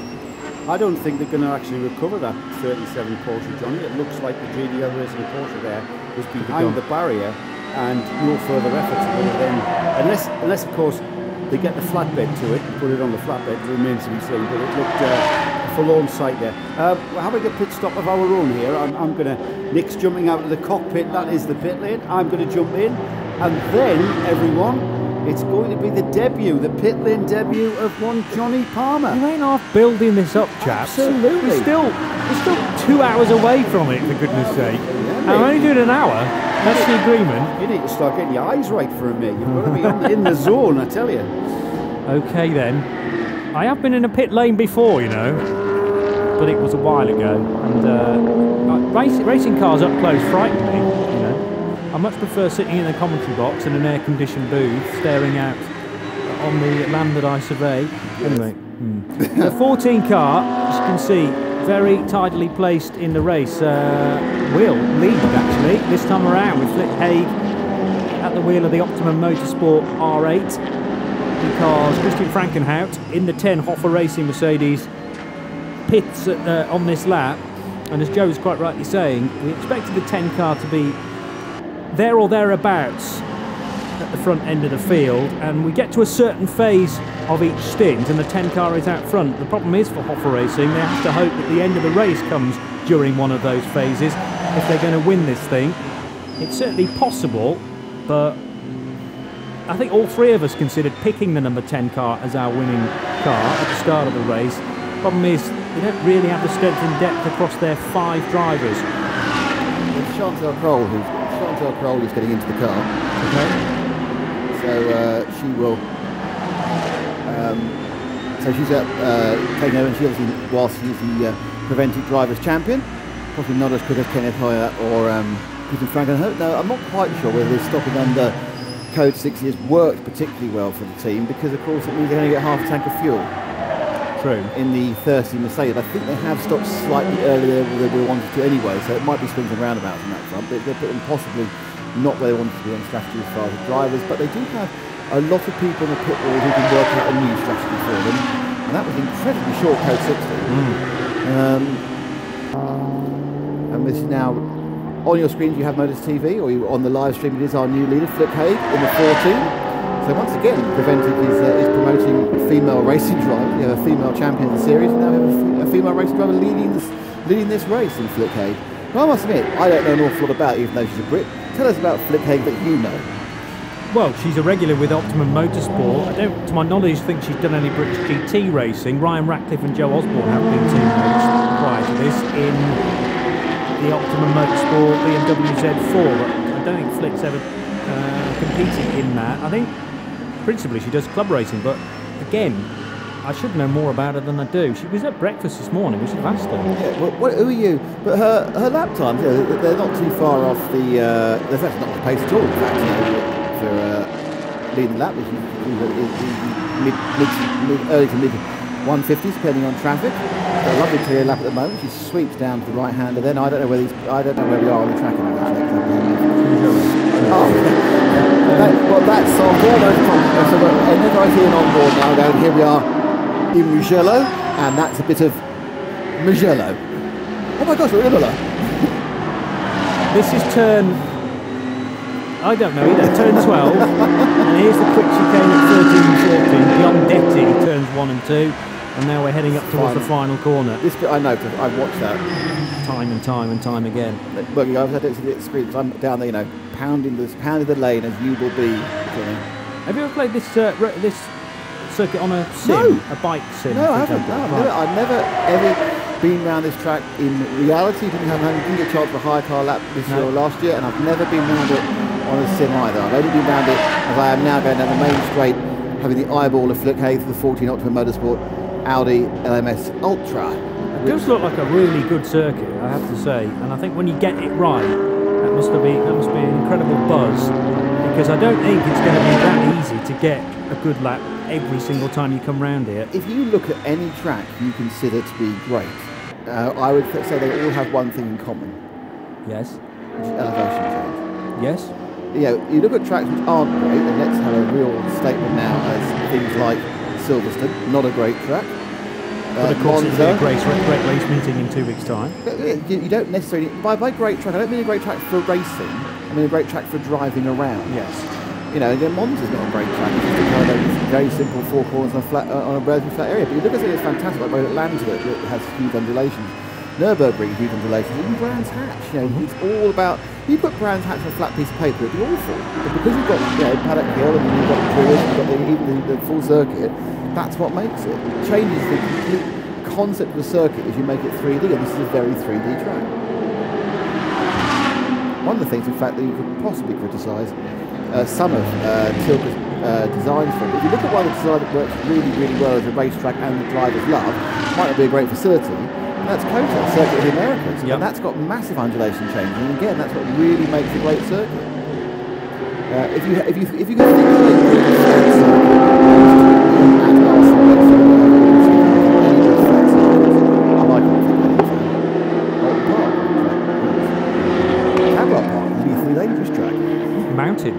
Yeah, literally. There's a fair point you make. Bedford Autodrome. Yeah, well, you're sitting there, you're racking your brains to try and call me incorrect. Generally speaking, I don't like airfield circuits. Thruxton's dead flat. That is a heck of a challenge. But Church Corner.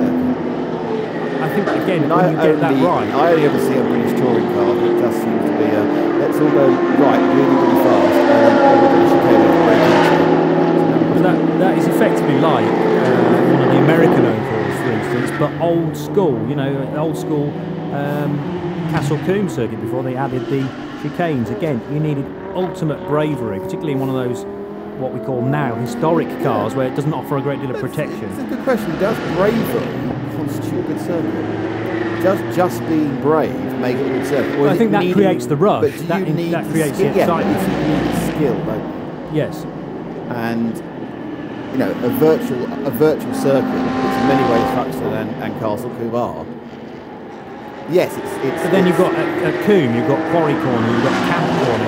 I've fallen off. I did my first ever track day at Castle Combe. Yeah. Back in 1988, I think it was. Well, how old were you? Like 8 months ago. And that was well before I was born. In a Lancia Beta Monte Carlo. Right. That was brave, mid-engine, not designed for great. The Mark 1 before they sorted it out. Yeah. You had brakes for a lap and a half before they went, and then you were trying to slow it on the gearbox. And I tried to slow it on the gearbox with a mid-engine car, and I just literally pirouetted off at Quarry. And I think I did three spins. It might have been 4, but the thing I remember is on my own car, is I stopped absolutely in line with the tyres. Yes. Pointing in the right direction, less than a foot from them, nice. with no damage. Was anybody watching? Did anybody see it? Unfortunately, it was the days before everyone had a video camera. Several people saw it. Later on, the guy there who had one of the most impressive cars, the guy had an early Montego Turbo. Nice. Let's go back at the old British car story, which had about 200 horsepower in a terrible chassis. And we just heard a big whoomp and a crash. And he completely piled it into the barriers.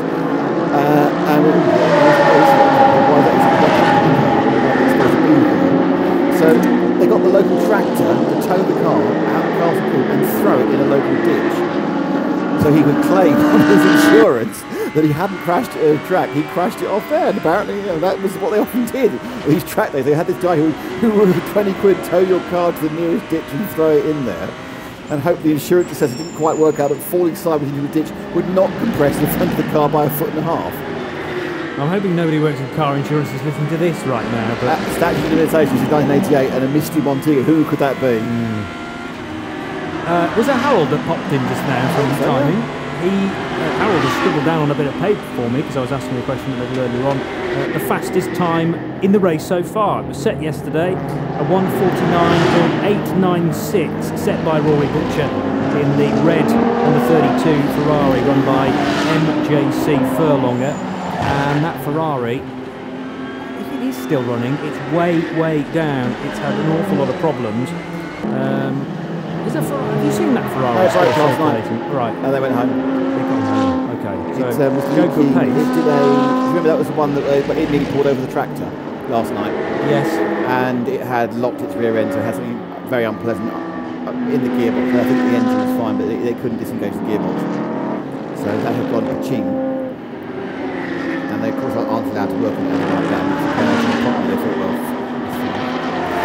A far cry from the celebrations that they were enjoying when he set that really good time. With about 10 minutes to go in qualifying, they knew, even at that stage, it was good enough for a front row start. I think it was helped by the fact that there was a late code 60 in qualifying, which only allowed the Lamborghini to, on its final lap in qualifying, get the pole.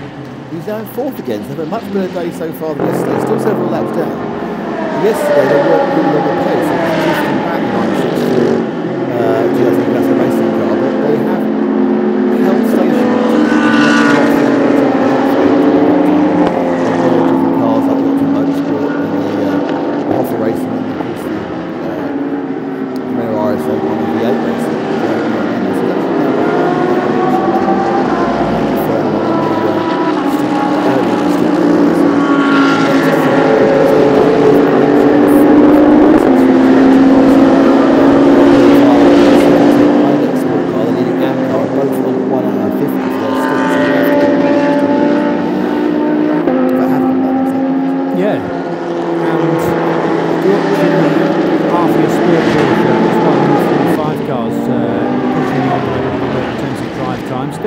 within it at the moment, as you say, over the next, what, 4 laps?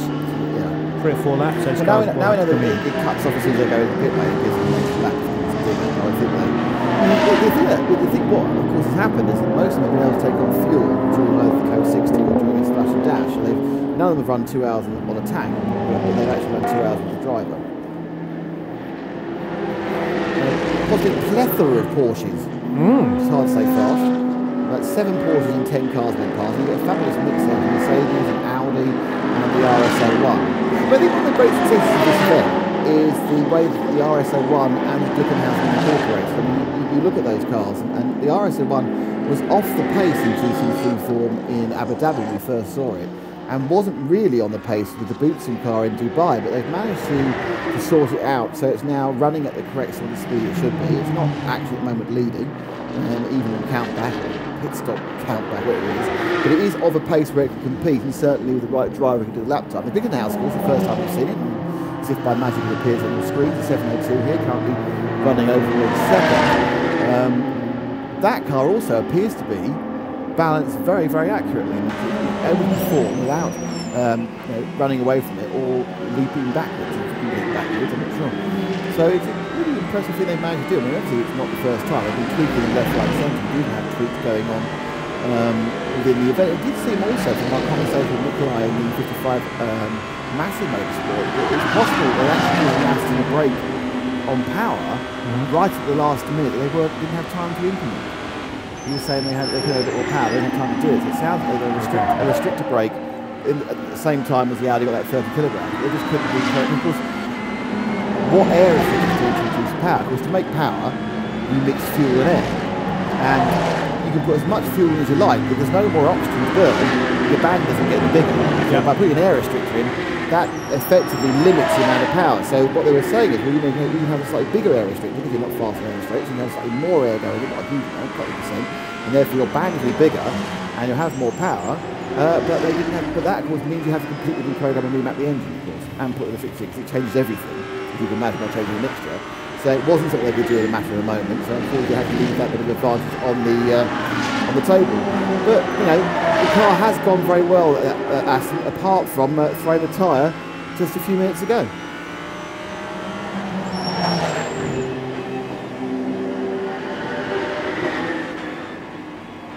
Yeah, is that the only Aston here this weekend? I want to say yes, and I've just lost total confidence. There aren't many Astons here. I think it's just the Massive Motorsport that is the sole vantage. So there might be anybody else that could have taken advantage of that, but it's difficult, isn't it? When did they get the message from Correntic that they could have had that restrictor break, as it were? In between qualifying and the race, wow, which is like 2 hours, yeah.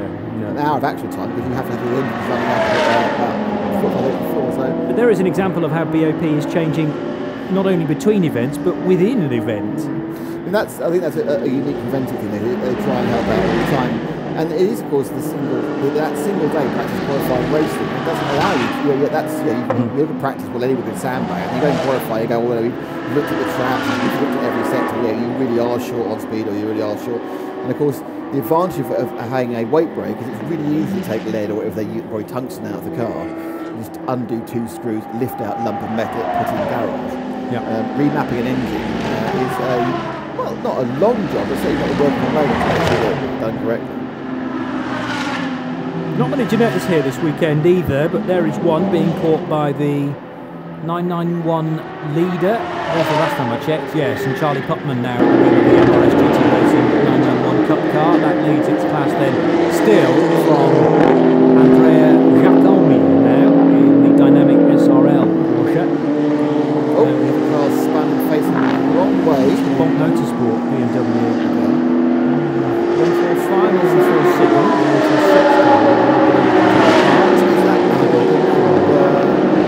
145. 12.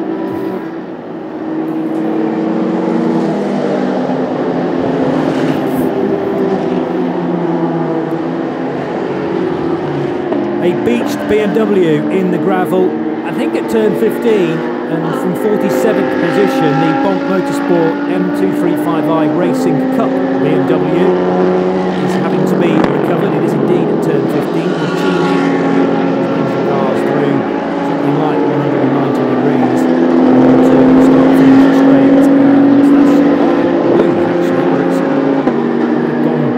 to drive us right, and he's turned right and the back end's gone, or it's lost it to mid-corner and pirouetted several times to end up at that angle in the gravel.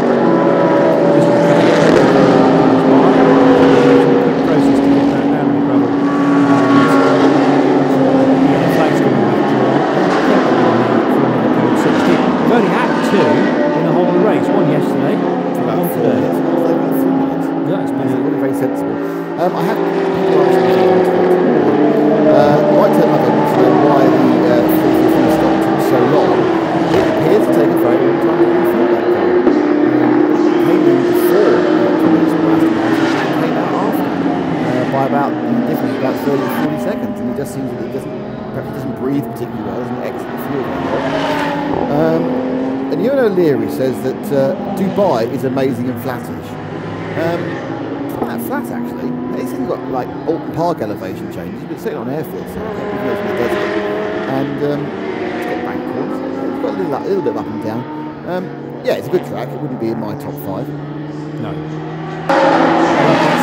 If you can get high enough, it's great for viewing because there's virtually none of it obscured by the landscape of the track, and that gives it the impression that it's flat as a pancake. But if you drive it, you do realise actually there are 1 or 2 bits that go up and down, particularly the run down to turn 1. That's very much downhill and tough to get the braking point right because of that decline. And as you say, the left-hander that runs the track onto effectively the back straight, so that's sort of diagonal long straight, that's really heavily banked, which means you can carry good speed through there. So there's a lot of camber, and there is a little bit of up and downiness to Dubai. Yeah. Where else? I'm trying to think of flat tracks that are also immensely rewarding. Abu Dhabi is a very good track, and that's I think. Yes. Again, it's a modern, it's a good track of a modern design. It's not going to be a say a Brands Hatch or Mugello or Imola. Always quite like it. It's got good up and down. It has. And again, the footprint of Imola pretty small, like this place really. Mugello could be a much bigger track, but it's folded in around itself. Like Calzone. Well, yeah, and that is dictated by the landscape here, because it's crammed in to this valley between the mountains of Tuscany. A fantastic venue for motorsport, but there's not a great deal of space for this circuit, and the designer did really well to fit it all in. It's part origami perhaps, isn't that as well? Yeah, every chance. Paul Ricard, Joe Bradley just said into my ears, as a flat track that's entertaining. I've never found that. It might have been in days of yore, but now it's just a big open test circuit. Yeah. You can go off at Paul Ricard and not hit anything till Monaco, apart from lots of striped paint. Yeah, you do need a few more barriers or gravel traps, I suppose. It's too forgiving, Ricard, for me, because if you do make an error, then you just find your way back to the track via lots more tarmac. Via a bus. I get lost at Ricard as well, because you can use different... Yeah, the stripes where they go, whoa! You use lots of different versions of it, and you have to remember which one you're on, because with no barriers, I've watched races with Ricard, and you watch the car, and so it turns left, and you go, why has it done that? I'm going straight towards me. So obviously the drivers